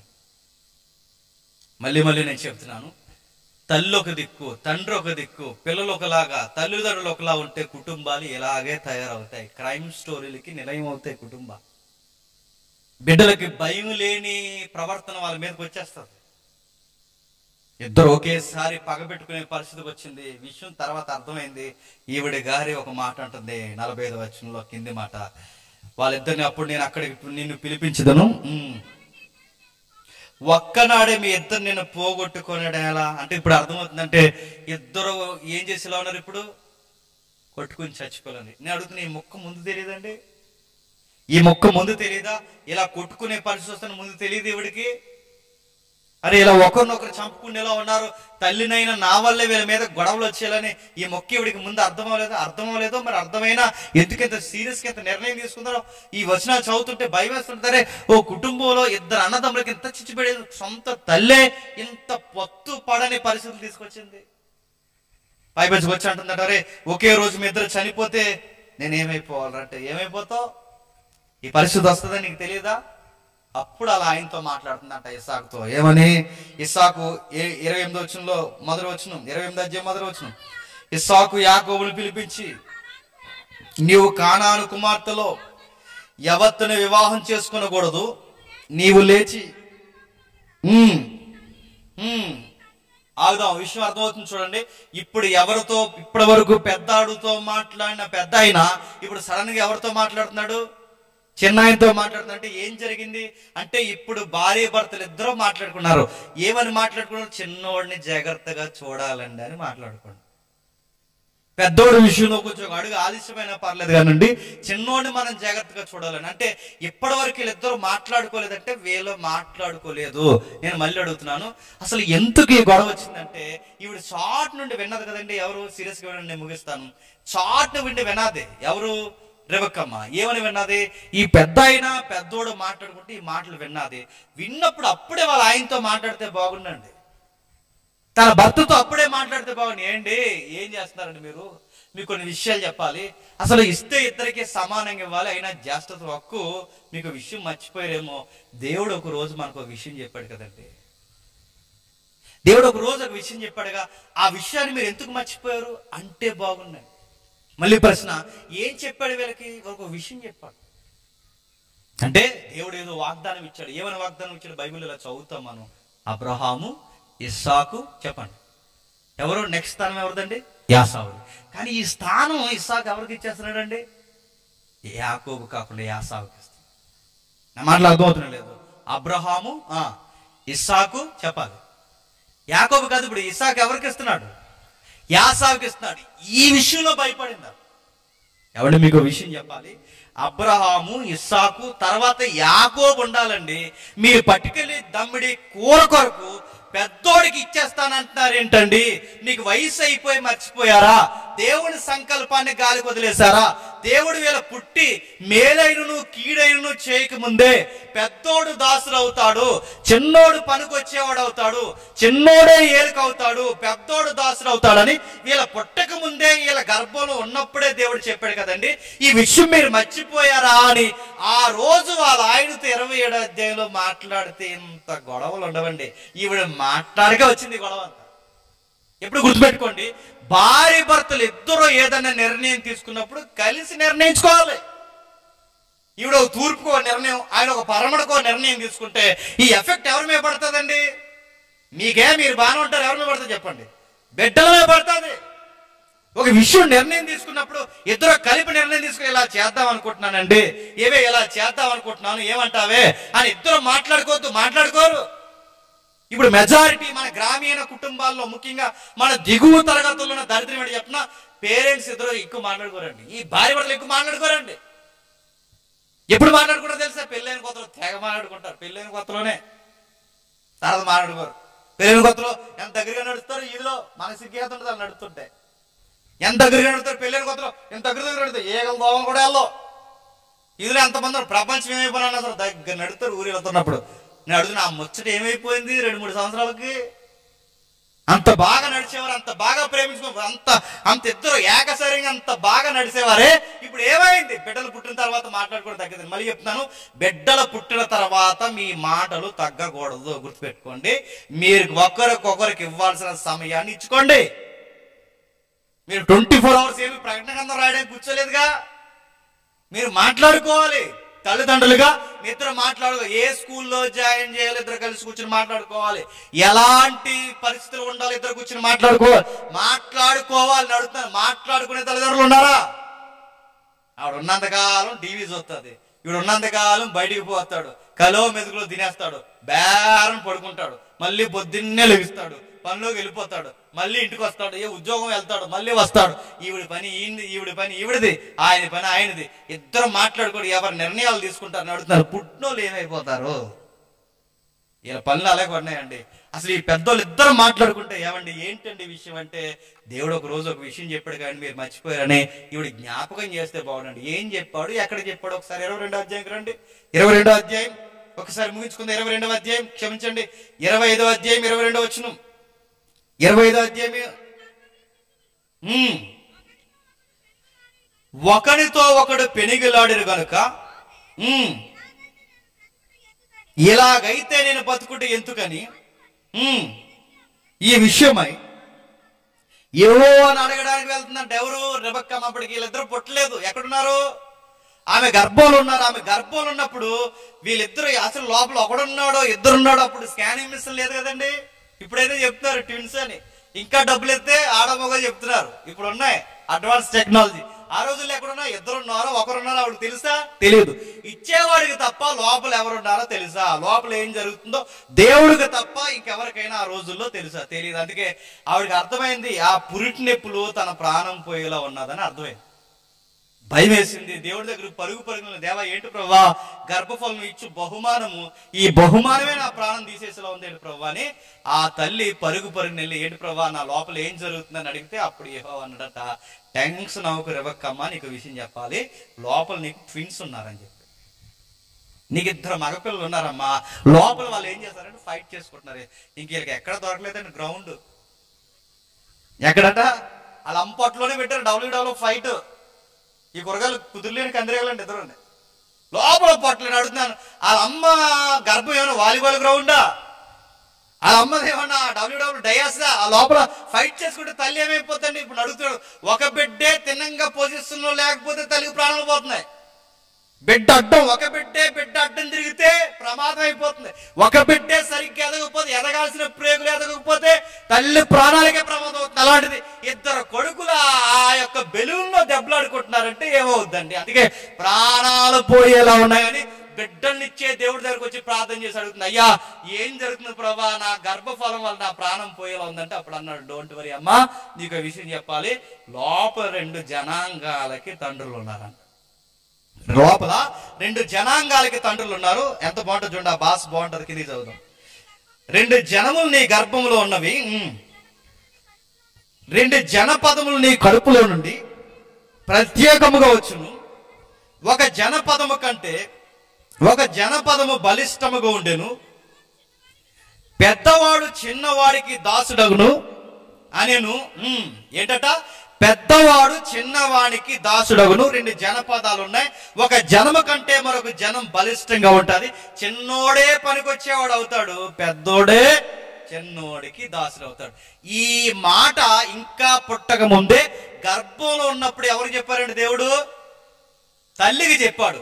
ఇదే మాట ఖచ్చితంగా ఎవరికి చెప్పి ఉండాలండి? ఈవిడ భర్తకి చెప్పాలి. ఇప్పుడు ఈ మాట తల్లికి గుర్తుంది. ఎవరు మర్చిపోయారు చెప్పండి? ఇసాక్ గారు మర్చిపోయి ఉండాలి, వయసుని బట్టో ఎందుకోమని నాకు తెలియదు, కానీ ఆయన మర్చిపోయాడు. మర్చిపోయి ఏం చేస్తున్నాడు అంటే, అరే చిన్నోడు జాగ్రత్త. అందుకేనండి పెద్దోడినైనా బయటికి పంపారు కానీ చిన్నోడిని బయటికి పంపలేదు. ఎందుకు చిన్నోడిని బయటికి పంపలేదు? ఎందుకంటే ఆ చిన్నోడి మీద ఎవరి సంకల్పం ఉందండి? అందుకే గుడారంలో పెంచారు. ఆ కుర్రోడిని ఎక్కడ బయటికి పంపకపోవడానికి కారణం అలా ఉంచుకోవాలని వాళ్ళ ఉద్దేశం కాదు. ఇది దేవుడి బహుమానం, వీడి మీద భవిష్యత్తు చర్యలు చాలా ఉన్నాయని వాళ్ళమ్మ చాలా జాగ్రత్తగా కుంగిసాడిని పెంచింది. యాకోబుని కూడా ఉండి కూరలన్నా నేర్పించింది, కానీ బయటికి మగపిల్లలు చేసే ఒక్క పని నేర్పించలేదు. అబ్బాయికి కూడా పెట్టుకుంది. ఎందుకంటే ఆ కుర్రోడు పుట్టక ముందే దేవుడు చెప్పాడుగా వీడి జాగ్రత్త అని. అది ఆ విషయం ఆవిడ జ్ఞాపకం ఉంది. ఇదే మాట ఆయన మర్చిపోయాడు. ఇస్సాకు గారు ఏం మర్చిపోయాడో ఏంటో తెలియదు, కానీ అక్కడికి వెళ్ళిన తర్వాత పెద్దోడిని పిలిచి, నువ్వేరా అబ్రహాము, ఇస్సాకు తర్వాత యాసావు అన్నాడు. ఈ మాటకు భయం వేసింది వెనకాలండి ఎవరికి? ఆవిడకి. అప్పుడు భయపడిపోయి, అయ్యో ఇదేంటి, మా ఆయనకి అబ్రహాము ఇస్సాకు తర్వాత యాకోబు ఉండాలి, మా యజమానుడు ఏంటి పెద్దోడికి ఇచ్చేస్తాడు, ఇదేం పని అని ఆ రోజు వాళ్ళ ఆయన దగ్గరకు వచ్చి ఒక్క మాట అడిగితే ఇంత గొడవ లేదని అడగకుండా ఏం చేసింది చెప్పనా, ఈవిడ ఐడియాలు ఈవిడ వేసింది. అక్కడే పొరపాటు జరిగింది. ఈవిడ నిర్ణయాలు అంటే తల్లి ఐడియాల్లో తల్లుండి తండ్రి ఐడియాల్లో తండ్రి ఉంటే, నేను అడుగుతున్నాను, మీ ఐడియాలకి బలైపోయేది ఎవరు? పిల్లలు. ఆ రోజు వచ్చి ఏంటండి కూర కోసం ఇచ్చేస్తారంటున్నారండి, దేవుడు మనకి ఏం చెప్పాడని ఒక్క మాట చెప్తే వాడు చెప్పలేదు. ఆయన ఏమో కూర ఇస్తే చాలు ఇచ్చేద్దామని ఆయన ఐడియాలో ఆయన ఉన్నాడు. అరే ఆ కూర నువ్వే ఇచ్చారా, ఆ దొంగసాటినన్నా దేవుడు నీకు ఇప్పించేస్తాను ఈవిడ ఐడియాలు ఈవిడ ఉంది. ఇద్దరు కొట్టుకొని నరుక్కునే స్థితికి వచ్చిన తర్వాత అప్పుడు చిన్నోని పిలిచి అన్నారట, బాబు అన్నయ్య తెగ నూరేస్తున్నాడు కత్తి, కొన్ని రోజులు ఉంటే నేను చంపేసిలా ఉన్నారా, అందుకే కొన్ని రోజులు నువ్వు ఏం చేస్తావంటే ఈ రోజు ఉన్న కోపం రేపు ఉండదు, రేపు ఉన్న కోపం తర్వాత ఉండదు, తర్వాత ఉన్న కోపం తర్వాత ఉండదు, ఆడికి కోపం తగ్గే వరకు నువ్వేం చేస్తావంటే నీకు మామయ్య ఉన్నాడు అక్కడికి వెళ్ళరా అన్నాడు. అదో రకం మామయ్య. ఆ మామయ్య దగ్గరికి వెళ్ళరా అన్నాడట. ఆ మామయ్య అదో రకం. ఆ మామయ్య దగ్గరికి వెళ్ళాడు. ఇప్పుడు అడుగుతున్నానండి, ఇంత గారాభంగా పెరిగాడు, అమ్మ ఇలాంటి దొంగ మాటలు అన్నీ నేర్పించింది, అబద్ధాలు నేర్పించింది, లాగేసుకోవడం నేర్పించింది, ఎరయడం నేర్పించింది. ఇప్పుడు దేవుడు యాకోబు గారికి మొట్టికాయల మీద మొట్టికాయలు వేసి పాఠాలు నేర్పించాలో వద్దా? అందుకే సరిగ్గా ఇనుము చేత ఇనుముకు పొదినెట్టినట్టు సరిగ్గా యాకోబుని తీసుకెళ్ళి దేవుడు ఎక్కడ పెడుతున్నాడు తెలుసా? వాళ్ళ మాంగారు దగ్గర పెట్టాడు. వచ్చాడు వాళ్ళ మాంగారు, చూసిన వెంటనే పిల్లలు లవ్ చేస్తాడు. ఇంకా చూసిన వెంటనే పిల్లలు లవ్ చేశాడు. ఆ పిల్ల పేరు ఏం పేరండి?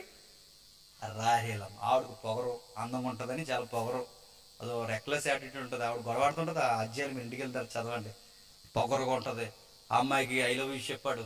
చెప్తే సీరియస్గా అమ్మాయి ఉంది, పేరెంట్స్తో మాట్లాడన్నాడు. ఆ పేరెంట్స్ ఎవరు? లాభాన్ దగ్గరకు వచ్చాడు. మామాజీ ఇంకా మీ అమ్మాయిని నేను సీరియస్గా ప్రేమించానంటే, ఎవరైనా తీయడానికి ఎదవేసాలు రాకరాకొచ్చో పనికి మళ్ళీ వేసాను, మీ ఎలా వచ్చి అలా పోయి ఇంటికి అంటే ఒకటండి. ఈ మనిషి అలాంటి కాదు, వచ్చింది అవకాశం అని ఆ విషయాన్ని లాభం ఉపయోగం. అందుకే ఆయన పేరు లాభాను. లాభం లేకుండా చెప్పండి ఏ పని చేయి. అదే అమ్మాయి నీకు నచ్చిందా? మరి నచ్చింది మామాజీ అంటే షరతులు వర్తిస్తాయి మరి అన్నాడు.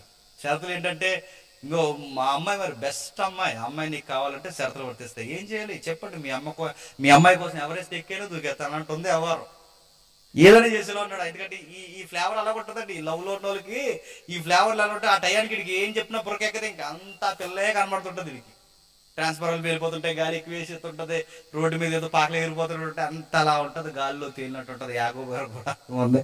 యాకోబు గారికి ఏం పురకెక్కుతలేదు. ఆ మామగారు ఒక షరతు పెట్టాడు, మా అమ్మాయిని నువ్వు పెళ్లి చేసుకోవాలంటే మరి ఊరకే దొరకదు అనుమతి, ఈ పిల్ల ఆ పిల్ల నీకు దొరకాలంటే ఒక విషయం, 7 years మా దగ్గర ఊడిగింది చేయాలి. 7 ఏళ్ళు ఉడిగం చేయాలంటే జస్ట్ 7 years అన్నట్టు ఉందండి. జస్ట్ అంటే 7 years అంటే 7 ఏళ్ళు అంతేనా అన్నట్టు. ఓకే అనేసాడట. అడుగుతున్నాను, 7 ఏళ్ళు ఓకే అన్నాడంటే ఇప్పుడు 7 సంవత్సరాలు ఈ పిల్ల కోసం ఈ అబ్బాయికి ఏమనిపిస్తుంది చెప్పండి? చాలా చిన్నగా అనిపిస్తుంది. ఆ ప్రేమ మైకం అలా ఉంటది. ఆ పిల్ల అయ్యే వరకు వీళ్ళకి మాటలు ఎలా ఉంటాయి తెలుసా? పార్కులో కూర్చుని ఎలా ఉంటాయి అనుకుంటారు వీళ్ళకి, నీకోసమే పుట్టాను, అసలు మా తాత దగ్గర నుంచి నేను నీకోసం ఉద్భవించాను, నేను ఈ ఊర్లో ఎందుకు పుట్టినట్టున్నప్పుడు నాకు అర్థమవుతుంది, ఆ దేవుడు నన్ను నీకోసమే పుట్టించాడు, నువ్వు ఆ ఈదులో ఎందుకు పుట్టావు అంటే నువ్వు నా కోసమే పుట్టావు, నువ్వు ఇంకా ఏరే దేశంలో పుట్టుంటే మనం ఏమైపోతుంది, అంతా దేవుడు అనాది సంకల్పం. ఇలా మాటలు ఉంటాయండి. నీకోసమే పుట్టాను తెగ సీరియస్గా మాట్లాడతారు. పార్కులో కూర్చుని సరిగ్గా 3 సంవత్సరాలు సరిగ్గా పెళ్ళి 3 నెలల తర్వాత ఇటు అంటాడండి. అదే పిల్లలు చూసి ఇంట్లో ఉంటే నువ్వైనా నేను తెలుసుకో అంటాడు. అంటే ఇదంతా ఈ ఫ్లేవర్ ఎక్కడి వరకు ఉంటుంది అనుకున్నారు? పెళ్ళి అయ్యే వరకే. పెళ్ళి అయిన తర్వాత అందరికీ రంగులు కనబడతాయి. పెళ్ళి అయ్యే వరకే. పార్కులోనే బాగుంటుంది. అంతా దూరం ఉన్నప్పుడే బాగుంటుంది. దగ్గర అయిపోతుందా పెళ్ళి అయిపోతుందిగా, అప్పుడు ఉండదు ఆ ఫ్లేవర్.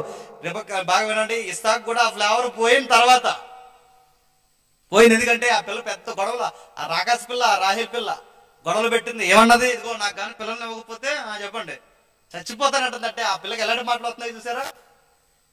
భక్తి తక్కువ అమ్మాయికి, తర్వాత భక్తి వచ్చిందిలేండి. ఆ భక్తి లేని మాటలు మాట్లాడి లవ్ లో యాకోబు గారికి చాలా దెబ్బలు తిన్నాడు. వెళ్ళాడు 7 years ఊడిగం చేశాడు. ఊడిగం చేసిన తర్వాత దొరికింది అవకాశం, గొర్రెలా దొరికాడు లాభానికి. ఎప్పుడు గుర్తుపెట్టుకోండి, ఈ ప్రేమల్లో గొర్రెలు అవుతారు, సింహాలు ఏమవరు. గొర్రెల్లా దొరుకుతారు. దొరికాడు. ఆ దొరికిన తర్వాత తీసుకెళ్ళాడు, ఊడిగం చేయించాడు. 7 సంవత్సరాల్లో ఊడిగం చేసిన తర్వాత అసలు అలవాటు లేని పని ఎంత రాయల్గా పెరిగాడు. ఎప్పుడైనా ఇంట్లోంచి బయటకు వెళ్ళాడండి, ఏదన్నా పని చేశాడంటే అసలు ఎంత రాయల్గా పెరిగాడు. అలాంటి కుర్రోడితో పేడకాళ్ళు ఎత్తించారండి, గొర్రెలు మేపించారండి, అరణ్యంలో పంపించారండి. పేడకాళ్ళు ఎత్తుతున్నాడు, గొర్రెలు మేపుతున్నాడు, అన్నీ చేస్తున్నాడు. ఇంతకింతంతా చేస్తున్నావంటే యాకోబుతో ఒక సీరియస్ ఆన్సర్ ఉంది. లవ్, ట్రూ లవ్ ఇక్కడ అంటాడు. ప్రేమ, సీరియస్గా ప్రేమించాడు, ఆ పనులన్నీ చేస్తున్నాడు. షరతులు అయిపోయినాయి. 7 years తర్వాత మామగారి దగ్గరకు వచ్చాడు. గారు మామాజీ పెళ్ళి ముహూర్తం ఫిక్స్డ్, ఓకేనా అన్నాడు. చేసుకుంటావా అన్నాడు. చేసుకుంటాను, 7 years అయిపోయింది ఇప్పటికే అన్నాడు. అయితే నైట్కే పెళ్ళి అన్నాడు. నైట్ మ్యారేజ్ పెట్టేశారు. ప్రపంచంలో చీకట్లో పెళ్లి చేసుకున్నది ఎవరైనా ఉన్నాడు? ప్రపంచంలో జీకే పెట్టి చెప్పండి. యాకోబు గారే చేసుకున్నాడు. చీకట్లో ఎవరు చేసుకున్నాడు పెళ్లి? ప్రపంచంలో ఆ ప్రేమ పిచ్చోడు ఆయనే చేసుకున్నాడు. చీకట్లో పెళ్లి. ఎందుకంటే చీకటి అయిన వెలుగులు ఒకలాగా దానికి. రాహేల్ గారు పెళ్లి చేసుకునే వరకు అంతే. చీకట్లో పెళ్లి, టకటక పెళ్లి అయిపోయింది. తెల్లారిపోయింది, ఫస్ట్ నైట్ అయిపోయింది. బయటకు అలా వచ్చింది. ఆ రాహేల్ బదులు లేయమ్మని చేస్తారు. ఆ లేయమ్మ అలా వెళ్తుంది. ఆ వెళ్తున్నప్పుడు వదిన గారు రాత్రి నుంచి చెల్లి గారు కనబడలేదు, మీ చెల్లి ఎక్కడ అని అడిగారు. అడిగితే ఆవిడ హలో వదిన నహి వైఫ్, నీ వైఫ్ వదిన అంటే ఏంటి? నేను వదిన కాదు అంటే రాత్రి పెళ్ళి. ఎస్, నీ డౌట్ నిజమే, రాత్రి చేసుకున్నది మా చెల్లిని కాదు. చెప్పు. అప్పుడు జీవితంలో పాఠాలు నేర్చుకోవడం స్టార్ట్ అయింది యాకోబు. నువ్వు రాత్రి చేసుకున్నదే మా చెల్లిని కాదు, నన్ను అనగానే అన్యాయం, అక్రమం ఏంటిదంటే మా బాబుని అడిగెళ్ళంది. వచ్చాడు సీరియస్గా, మామ ఏంటిది, తప్పిది ఏంటి, ఎవరు ఏంటంటే అల్లుడు మాకు ట్రెడిషన్ ఉంది. ఆ ట్రెడిషన్ ఏంటంటే పెద్దదానిగా ఉంది. చెప్పండి. ఈ మొక్క ముందు చెప్పాలిగా, నువ్వు ఎక్కడగా పెళ్లి అంటున్నావు, అయిపోయింది. సరే చిన్నది కావాలిగా, మళ్ళీ కాపీ చిన్నది కావాలి, అయితే పని చేయి. మళ్ళీ 7 years అన్న. మళ్ళీ 14 సంవత్సరాల తర్వాత బాగా ముగించేస్తున్నాను. 14 సంవత్సరాలు రాహేలమ్మని చేసుకున్నాడు. చేదైన వార్తని చెప్పిన రాహేలని చేసుకున్నాడు. ప్రేమించి 14 సంవత్సరాల తర్వాత 14 సంవత్సరాలు ఒక అమ్మాయి కోసం ఊడిగం చేసి ప్రేమించి పెళ్లి చేసుకుంటే చెడ్డ వార్త, చేదు వార్తని చెప్పిన ఆ పిల్లకి పిల్లలు పుట్టరు. ప్రేమించిన అమ్మాయికి పిల్లలు పుట్టరు. గొడ్రాలి గారాభంగా పెరిగిన కుర్రోడికి ఇన్ని దెబ్బలు తగులుతున్నాయి చూడండి. మామ మోసం చేశాడు, ఊడిగం చేశాడు, పేడకాళ్ళు ఎత్తాడు. ప్రేమించిన పిల్లకి పిల్లలు పుట్టరని తెలిసింది. ఆ పిల్ల అర్థం చేసుకుంటుంది అనుకుంటే ఏకంగా గొడవాడి సూసైడ్ చేసుకుంటాను. జీవితంలో పాటలు అర్థమై ఇక్కడ ఇలా నలిగిపోతుంటే మరో పక్కన మామ జీతాలు మార్చేస్తున్నాడు, గొర్రెలు మార్చేస్తున్నాడు. జీతం ఇవ్వడం మానేసి ఒక రోజు ఏడ్చేసాడు యాకోబు. ఏడుస్తే ఇలా అంటాడు, ఎండకి ఎండాను, వానకు తడిసాను, అన్నిసార్లు మాసిపోయాను, చివరికి నీ దగ్గరికి వచ్చిన తర్వాత దమ్మిడి నేను సంపాదించలేకపోయాను. ఎందుకంటే లేత వయసు పోయి నడి వయసు దాటినగా మాటల్లో కూడా క్లారిటీ వచ్చింది. అప్పుడు అన్నాడు, ఏం సాధించాను, అమ్మను వదిలేశాను, నాన్న వదిలేశాను, నీ దగ్గరికి పంపించాను, నీ వల్ల నాకు ఏం ఉపయోగం లేదు, మా అమ్మ నాన్న దగ్గరికి పోతా అన్నాడు. చేదైన వార్తడు చెప్పిన అప్పటికాల అమ్మ చచ్చిపోయింది. ఇంతకాలం గారాపంగా పెంచి పెద్ద చేసిన అమ్మ లేదు ఇప్పుడు. నాన్న అన్నయ్య ఒక్కడే, ఆడు కత్తి నూరుతా కూర్చున్నాడు. ఏమైపోయింది జీవితం, ఏం అర్థం అవ్వలేదు. ఎప్పుడు గుర్తుపెట్టుకోండి, అన్యాయంగా ఎదిగిపోదాం అనుకుంటే ఉరుతాళ్ళు వెనకాల వస్తే గుర్తుపెట్టుకోండి. దానికి బెస్ట్ ఎగ్జాంపుల్ యాకోబే. ఏదోలా ఎదిగిపోతుంటే ఎలా ఎదిగిపోతావు? సారా వ్యాపారాలు చేసి ఎదిగిపోతావా? ఎగిరిపోతావు, హాస్పిటల్కి ఏమనుకుంటావు. పనికి మా నాన్నెత్తి మీద 10, ఈ నెత్తి మీద 10 లాగేద్దాం, లాగే నీ దగ్గర 1000 లాగే చూడతాడు. గుర్తు నువ్వు 100 మోసం చేస్తే నువ్వు లక్షల్లో మోసపోతావు. గుర్తుపెట్టుకో. యాకోబుకి దేవుడు పాఠాలు నేర్పించాడు. ఇది కాదు, ఎదిగే విధానం ఇది కాదు, ఎదిగే విధానం ఇది కాదు, ఇలా వెళ్ళకూడదు. మీ అమ్మ రాంగ్ ట్రైనింగ్ ఇచ్చింది నీకు. అమ్మ చోట ఉన్నంత సేపు రాంగ్ గా ఎదిగావు. ఇప్పుడు నీకు అర్థమవుతుంది. ఒంటరి ఎదిగినప్పుడు సొసైటీ ఎలా ఉంటుంది నీకు అర్థమవుతుంది. ఏడ్ చేశాడు. దేవుడు అనగానే నాన్న దగ్గర లాక్కోవడం, దేవుడు అనగానే అన్నయ్య దగ్గర లాక్కోవడం, దేవుడు అనగానే అడ్డగోలుగా ఎదిగిపోవడం అనుకున్నాడు. ఇప్పుడు యాకోబుకి అర్థమైంది, దేవుడు అంటే మోసం దెబ్బ ఎలా ఉంటుందో మామ చేతిలో మోసపోయాక నాకు అర్థమైందని బాధపడ్డాడు. అన్ని పంపించేశాడు. భార్యను పంపించాడు, భార్యని వెనకాల మరో భార్యను పంపించాడు, దాసులను పంపించాడు, గొర్రెలను పంపించాడు. ఒంటరిగా నది ఒడ్డు నిలబడిపోయి బాధపడ్డాడు. జీవితంలో ఏం సాధించాడు? 25 ఏళ్ళ తర్వాత సొంత ఊరును వదిలేసి వచ్చి ఏం సాధించానని ఆకాశం వైపు కనులెత్తి దేవుడికి ప్రార్థన చేసి, దేవా ఇప్పటికైనా నువ్వు నా జీవితంలో కలగ చేసుకోకపోతే నా జీవితానికి అర్థం లేదయ్యా, నన్ను నిశ్చయముగా దీవించబట్టే దేవుడు ప్రత్యక్షమయ్యాడు. దేవుడు అడిగాడు, నీ పేరేంటి అని అడిగాడు. యాకోబు. ఓషియాలో ఉంటుంది, ఇంటికి వెళ్ళిన తర్వాత చదవండి. మగసిరి గల మగాడు ఏడుస్తూ అన్నాడట. అక్కడ ఆ మాట ఉంటుందండి, ఏడుస్తూ నా పేరు యాకోబు. నేను ఒక మాట అడుగుతున్నానండి, యాకోబు పేరు యాకోబు అనే దేవుడికి తెలియదండి? తెలుసండి. మన దేవుడితో వచ్చిన కూడా వీడు చెప్పిన ఆయనకు అన్నీ తెలిసి అడుగుతాడు, తెలియనట్టుగానే ఉంటాడు. అది దేవుడి లక్షణం, గుర్తుపెట్టుకోండి. నీ పేరు యాకోబు అని తెలుసు, అయినా అడుగుతాడు. ఎందుకు తెలుసా? ఇదే ప్రశ్న 25 సంవత్సరాల క్రితం మీ నాన్న అడిగితే మీ నాన్నకి నీ పేరు చెప్పలేదు, నా పేరు యాసావు అంటాం. మీ నాన్న మోసం చేసి ఎన్నోసార్లు మోసం చేస్తాం. మన దేవుడు తెలుసు. ఆదాము పండు తెచ్చి దాక్కున్నప్పుడు ఆ ఆదాము పొదల చాటున దాక్కున్నాడు అని దేవుడికి తెలుసు. అయినా దేవుడు అడుగుతాడు, ఆదాము నువ్వు ఎక్కడ ఉన్నావు? దేవుడు తెలుసు ఎక్కడ దాక్కున్నాడు, అయినా అడుగుతాడు. మార్గం మధ్యలో నడిచి వెళ్ళిపోతుంటే ఒక తల్లి తన వస్త్రపు చెంగును తాకింది. అప్పుడు ఎనిదిరిగి దేవుడు ఇలా అన్నాడు, నన్ను తాకింది ఎవరు తాకరని తెలియదా? తెలుసు. ఈ దేవుడికి తెలిసి అడుగుతాడు. ఎందుకు అడుగుతాడంటే ఒప్పుకోవాలని అడుగుతాడు. ఆదాముని అడిగాడు, ఆదాము ఎక్కడున్నావని ఎందుకు అడిగాడు తెలుసా? దేవా, తప్పు చేసి దాక్కున్నానని ఒప్పుకుంటాడని అడిగాడు. ఆయనకి తెలుసు. యాకోబు పేరు యాకోబు అని తెలుసు, అయినా ఎందుకు అడిగామంటే ఇదే ప్రశ్న ఒకరోజు మీ నాన్న అడిగితే అబద్ధం చెప్పు. ఇప్పుడు మీ నాన్నకి నీకు తండ్రినైనా నేను అడుగుతున్నాను, నీ పేరే? అప్పుడు ఏడుస్తా అన్నాడు, నా పేరు యాకోబు. యాకోబు. శబాస్, ఒప్పుకున్నావు గనక దేవుడు అన్నాడు, ఎవరు నిన్ను మోసగాడు? ఈ రోజు నేను చెప్తున్నాను, మారావు. ఈ రోజు నీకు చెప్తున్నాను, మారావు గనక ఈ రోజు నుంచి నీ పేరు మోసగాడైన యాకోబు కా. ఈ రోజు నుంచి నీ పేరు ఇశ్రాయేలు. గుర్తుపెట్టు, ఈ రోజు నుంచి నీ పేరు ఇశ్రాయేలు మారిపోయాడు. ఈ రోజు నుంచి నీ పేరు ఇశ్రాయేలు. దీవెన అంటే లాక్కుని ఎదగడం అనుకున్నాను. దేవా, దీవెన అంటే నువ్వివ్వడమే దీవెన. నీ దీవెనలో నాకు ఏం విరిగిపోయినా పర్లేదు. తుంటే ఎముకెరగొట్టాడు, తుంటే ఎముకెరగొట్టుకున్నాడు. దేవుడి మీద ఆధారపడ్డాడు. అప్పుడు అన్నాడు, దేవా నిత్యముగా నన్ను దీవించు. నాకు వాళ్ళున్నారా, వీళ్ళున్నారా, రాహేలు ఉందా, మనుషులు ఉన్నారా అనుకున్నాను. వీళ్ళందరూ కాదు ప్రభువా, నువ్వు ఉండాలి జీవితంలో, నువ్వు ఉండాలి.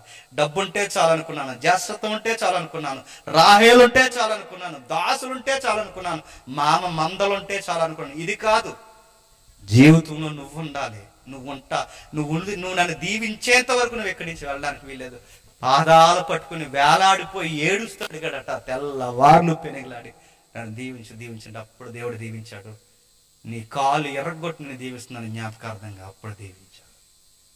ఇప్పుడు చెబుతున్నాడు, ఈ యాకోబు కోసం మలాకి గ్రంథంలో చెబుతున్నాడు ఏమని? నువ్వు ఏ విషయం మందు మమ్మల్ని ప్రేమించని ఇశ్రాయేలు అడుగుతున్నారు కదండి. ఇప్పుడు ఇశ్రాయేల్ అనే పేరు ఎక్కడదండి? వాళ్ళ నాన్న ప్రేమించని ఇప్పుడు చెప్తున్నాడు. ఇది ఎందుకు చెప్తున్నాడు అంటే, మీ నాన్నే నేను చాలా కాలం భరించాను. మీ నాన్న మేలైనను కీడైనను చేయకముందే, మీ నాన్న ఏ పనులు చేయకముందే, అసలు మంచివాడని డిక్లేర్ చేయకముందే మీ నాన్న ప్రేమించాను. అంటే మీ నాన్న ఎంపిక చేసుకుని మీ నాన్న నేను చాలా ప్రేమించాను. మీ నాన్న రకరకాల మార్గాలకు వెళ్ళినా నేను భరించాను, మళ్ళీ మార్చుకున్నాను. ఆ ఇశ్రాయేల్ని ప్రేమించాను నేను. ఇశ్రాయేల్ జనాంగమా, మీరు ఇన్ని వంకర మార్గాలు తొక్కుతున్నా చెప్పండి, మీ నాన్న ప్రేమించినట్టే మిమ్మల్ని కూడా నేను ప్రేమిస్తాను. ఆ రోజు మీ నాన్న ప్రేమించి కూడా మీ నాన్న చేసిన పనులకి, ఆ లవ్ స్టోరీలు వెనకాల తిరిగినప్పుడు ఆ రోజే మీ నాన్న తొక్కితే ఈరోజు మీరుండరు. మీ నాన్న వాళ్ళ నాన్నకే అబద్ధాలు చెప్పినప్పుడు ఆ రోజే మీ నాన్న కొడితే ఈరోజు మీరుండరు. మీ తాత అబ్రహాముని మాటిచ్చాను, మీ తాతయ్య ఇస్సాకుకి మాటిచ్చాను. మీ నాన్న మాట వినకపోయినా పరిస్థితుల గుండా నడిపించి మాట వినేలా చేసి మీ నాన్న మార్చి ఈరోజు మీరు వచ్చేలా చేశాను. మీ నాన్న చేసిన తప్పులకి ఆ రోజే నేను బిగించేస్తే, మీ నాన్నే లేకపోతే అమ్మే లేదు, అమ్మే లేకపోతే మీ పుట్టికే లేదు, అసలు మీ పుట్టికే లేకపోతే ఈ రోజు నన్ను ఇలా ప్రశ్నించగలరా? దేవుడు డైరెక్ట్ గానే చెప్పాడండి, నువ్వు నన్ను ఏ విషయం మందు మమ్మల్ని ప్రేమించావని ఇశ్రాయేలు అడిగినప్పుడు మీ అయ్యని ప్రేమించాను. ఎందుకు చెప్పాడు తెలుసా? మీ అయ్యే లేకపోతే మీకు పుట్టుకెక్కడం, మీ అయ్యని భరించాను. మీకు నాకు మనందరికీ చెప్తున్నాడు, మనమైనా తినమైన వాళ్ళు అనుకుంటారా? మన తాత మంచోడు కాదు. మన తాతలు మంచోళ్ళ దేవుళ్ళో, లోకంలో మంచోళ్ళేమో కానీ దేవుడి దృష్టికి మంచి వాళ్ళు చెప్పండి. మన తాతల మంచోళ్ళు కాదు, మన ముత్తాతల మంచోళ్ళు కాదు, మన తండ్రులకు కూడా సరైన భక్తి లేదు. అయినా ఈ రోజుకి బాగా వినండి, ఈ రోజుకి మన పుట్టి ఇక్కడ కుర్చీలో కూర్చున్నామంటే మన వాళ్ళు ఏదో పెద్దవారు మంచోళ్ళని కాదండి, దేవుడు నీ వరకు ప్రేమించాడు కనుకే వాళ్ళని చూసి ఉన్నట్టు వదిలేశాడు. గుర్తుపెట్టుకో. మన తండ్రులు మంచివారా, మన ముత్తాతలు మంచివాళ్ళ కాదు. ఒకరోజు ఆ రోజే మన తాతలు చెడ్డవారైనప్పుడే మన తాతల్నే చంపేస్తే మీ నాన్న లేడు, మీ నాన్నే చంపేస్తే నువ్వు లేవు. వాళ్ళని భరించి భరించి ఇన్ని తరాలు భరించి ఈ రోజుకి నీకు జీవితం ఇచ్చి ఇక్కడ కూర్చోబెడితే ఈ రోజుకి కూడా నీకు దేవుడు అంటే పట్టట్లేదంటే నిన్ను నన్ను ఏం చేయాలి చెప్పండి? ఇశ్రాయేల్ని ఎలా అయితే ప్రశ్నిస్తున్నారు ఈరోజు మన ప్రవర్తన కూడా అలాగే ఉంది. ఏ విషయం అందు మనం ప్రేమించండి, ఏ విషయం ఏందండి? మీ తాత దగ్గర నుంచి భరిస్తూ వస్తున్నాను, మీ నాన్న భరించాను, నేను భరించి ప్రేమించాను, మీ నాన్న ప్రేమించాను. పెద్దోడిని వదిలేశాను, మీ పెదనాన్ని ఎవరు? యాసావుని ఎందుకు వదిలేశాను? మీ పెదనానికి ఏమైనా భక్తి ఉందా? మధ్యలో మీ నాన్న మారాడు కనుక మీ నాన్న మారుతాడు నాకు తెలుసు. ఎందుకంటే వీళ్ళు మేలు కీడులు చేయకముందు ఎవడేం చేస్తాడు నాకు తెలుసు. మీ పెదనాన్ని ఏం చేయబోతున్నాడు కూడా నాకు తెలుసు. దేవుడికి భవిష్యత్తు తెలుసు కనుక ముందే చెప్పాడు, చిన్నోటే పనికి వస్తాడు. అంతేగాని దేవుడు చెప్పినట్టు జరిగిపోతుందని కాదు, జరగబోయేది ముందే తెలుసు కనుక ముందే చెప్పాడు. అంతేగాని దేవుడు చెప్పినట్టు జరిగిపోతుందని కాదు. యాసావుని దేవుడు అన్నాడు. ఎందుకు యాసావు దేశాన్ని పాడు చేశాడు దేవుడు అంటే అక్కడ ఒక మాట ఉంది చూడండి. మలాకి గ్రంథం ముగించుకుందాం. మలాకి గ్రంథం. అతని పర్వతములను పాడు చేసి అతని స్వాస్థ్యములు అరణ్యమందున్న నక్కల పాలు చేసి తిని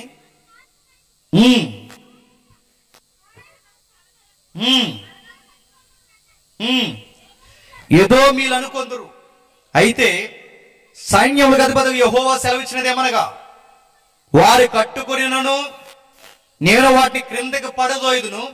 ఎందుకు వాళ్ళని అలా పడదోస్తారంటే వారి దేశము భక్తిహీనుల ప్రదేశము గనక. ఇప్పుడు చెప్పండి, ఎక్కడ భక్తి లేదో ఆ తల్లిదండ్రులు పడగొడతారు. ఆ తల్లిదండ్రులనే కాదు, ఆ తల్లిదండ్రులు పుట్టిన పిల్లల్ని దేవుడు ఏం చేస్తాడు చెప్పండి? పడద్రోస్తాడు. ఇప్పుడు చెప్పండి, తలకాయలు తినంగా లేకపోతే దాని ఎఫెక్ట్ ఎక్కడి వరకు కొడతాది చెప్పండి? పిల్లల మనవళ్ళ వరకు నలిగిపోతారు. అందుకే ఈ వయసులో లేదా మన స్థితిగతుల్లో మన జీవితంలో మనం సరిగ్గా ఉంటే మన దీవెనలు మన పిల్లల వరకు వెళ్తాయి. మనమే సరిగ్గా లేకపోతే మన పిల్లల పరిస్థితులు భవిష్యత్తులు కూడా బాగు. మనం అనుకుంటాం సరదా, అనుకుంటాం జీవితం సరదా గడిచిపోతుంది, 3 పూటలు మెతుకులు తినేస్తాం అయిపోయింది అనుకుంటాం. కాదు, దేవుడు చూస్తాడు, నీ బద్ధకాన్ని చూస్తాడు, నీ పని చేసే విధానం చూస్తాడు, నిన్ను ఎలా దీవించాలో చూస్తాడు, నీకు ఏమేమి టాలెంట్స్ ఇచ్చాడో చూస్తాడు, వాటిని ఎక్కడెక్కడ పెట్టుబడులు పెడుతున్నావు చూస్తాడు. ఇవన్నీ చూస్తాడు. ఎందుకంటే నిన్ను బట్టే నీ బిడ్డల భవిష్యత్తు కూడా ఉంటుంది. తండ్రి బాగా తాగి దొల్లుతున్నాడు అనుకోండి, బాగా తాగి దొల్లి జీవితాన్ని కుటుంబాన్ని పాడు చేస్తున్నాడు అనుకోండి, ఈ తాగుబోతులు వచ్చిన ఆ పేదరికం ఎవరి మీద పడుతుందండి? పిల్లల మీద ఖచ్చితంగా పడుతుంది. అదే తండ్రి బాగా సంపాదించి నాణ్యంగా ఉన్నాడు అనుకోండి, బాగా దాచేవాడు, కాస్త నాణ్యత ఉన్నవాడు అనుకోండి, తర్వాత ఎవరు సుఖపడతారండి? అందుకే చెప్తున్నాను, మనం బాగుండాలన్నా మన చేతుల్లో ఉంది, మన పిల్లల భవిష్యత్తు బాగుండాలన్నా మన చేతుల్లో. అందుకే వాళ్ళు అడుగుతున్నారు ఒక ప్రశ్న, ఏ విషయం మందు మమ్మల్ని ప్రేమించావంటే దేవుడు అన్నాడు, మీ నాన్న దగ్గర నుంచి ప్రేమిస్తున్నాను, భరిస్తున్నాను. ఈ రోజు మించిపోయింది ఏం లేదు. మీ నాన్న క్షమించిన నేను మారితే ఇశ్రాయేలు అయిన మిమ్మల్ని కూడా క్షమిస్తాను. క్రొత్త నిబంధనకు వచ్చేసాం. క్రొత్త నిబంధన కాలానికి వచ్చేసరికి క్రొత్త నిబంధనలో జ్యేష్ఠులు కనిష్ఠులు అని లేదండి. పాత నిబంధనలో జ్యేష్ఠత్వ హక్కులు ఉన్నాయేమో కానీ క్రొత్త నిబంధనలో ఈడు కనిష్ఠుడు ఈడు జ్యేష్ఠులు అనేది. క్రొత్త నిబంధన ఏమని తెలుసా? క్రొత్త నిబంధన అందరిని ఏమందంటే జ్యేష్ఠుల సంగమా అంది. ఏంటట? జ్యేష్ఠుల సంగమా. ఇప్పుడు మనం అందరం ఎవరండి? అందరం జ్యేష్ఠులమే. ఇప్పుడు మనకి జ్యేష్ఠత్వ హక్కు ఎలా వచ్చిందండి? మన జ్యేష్ఠత్వ హక్కు ఎలా వచ్చింది?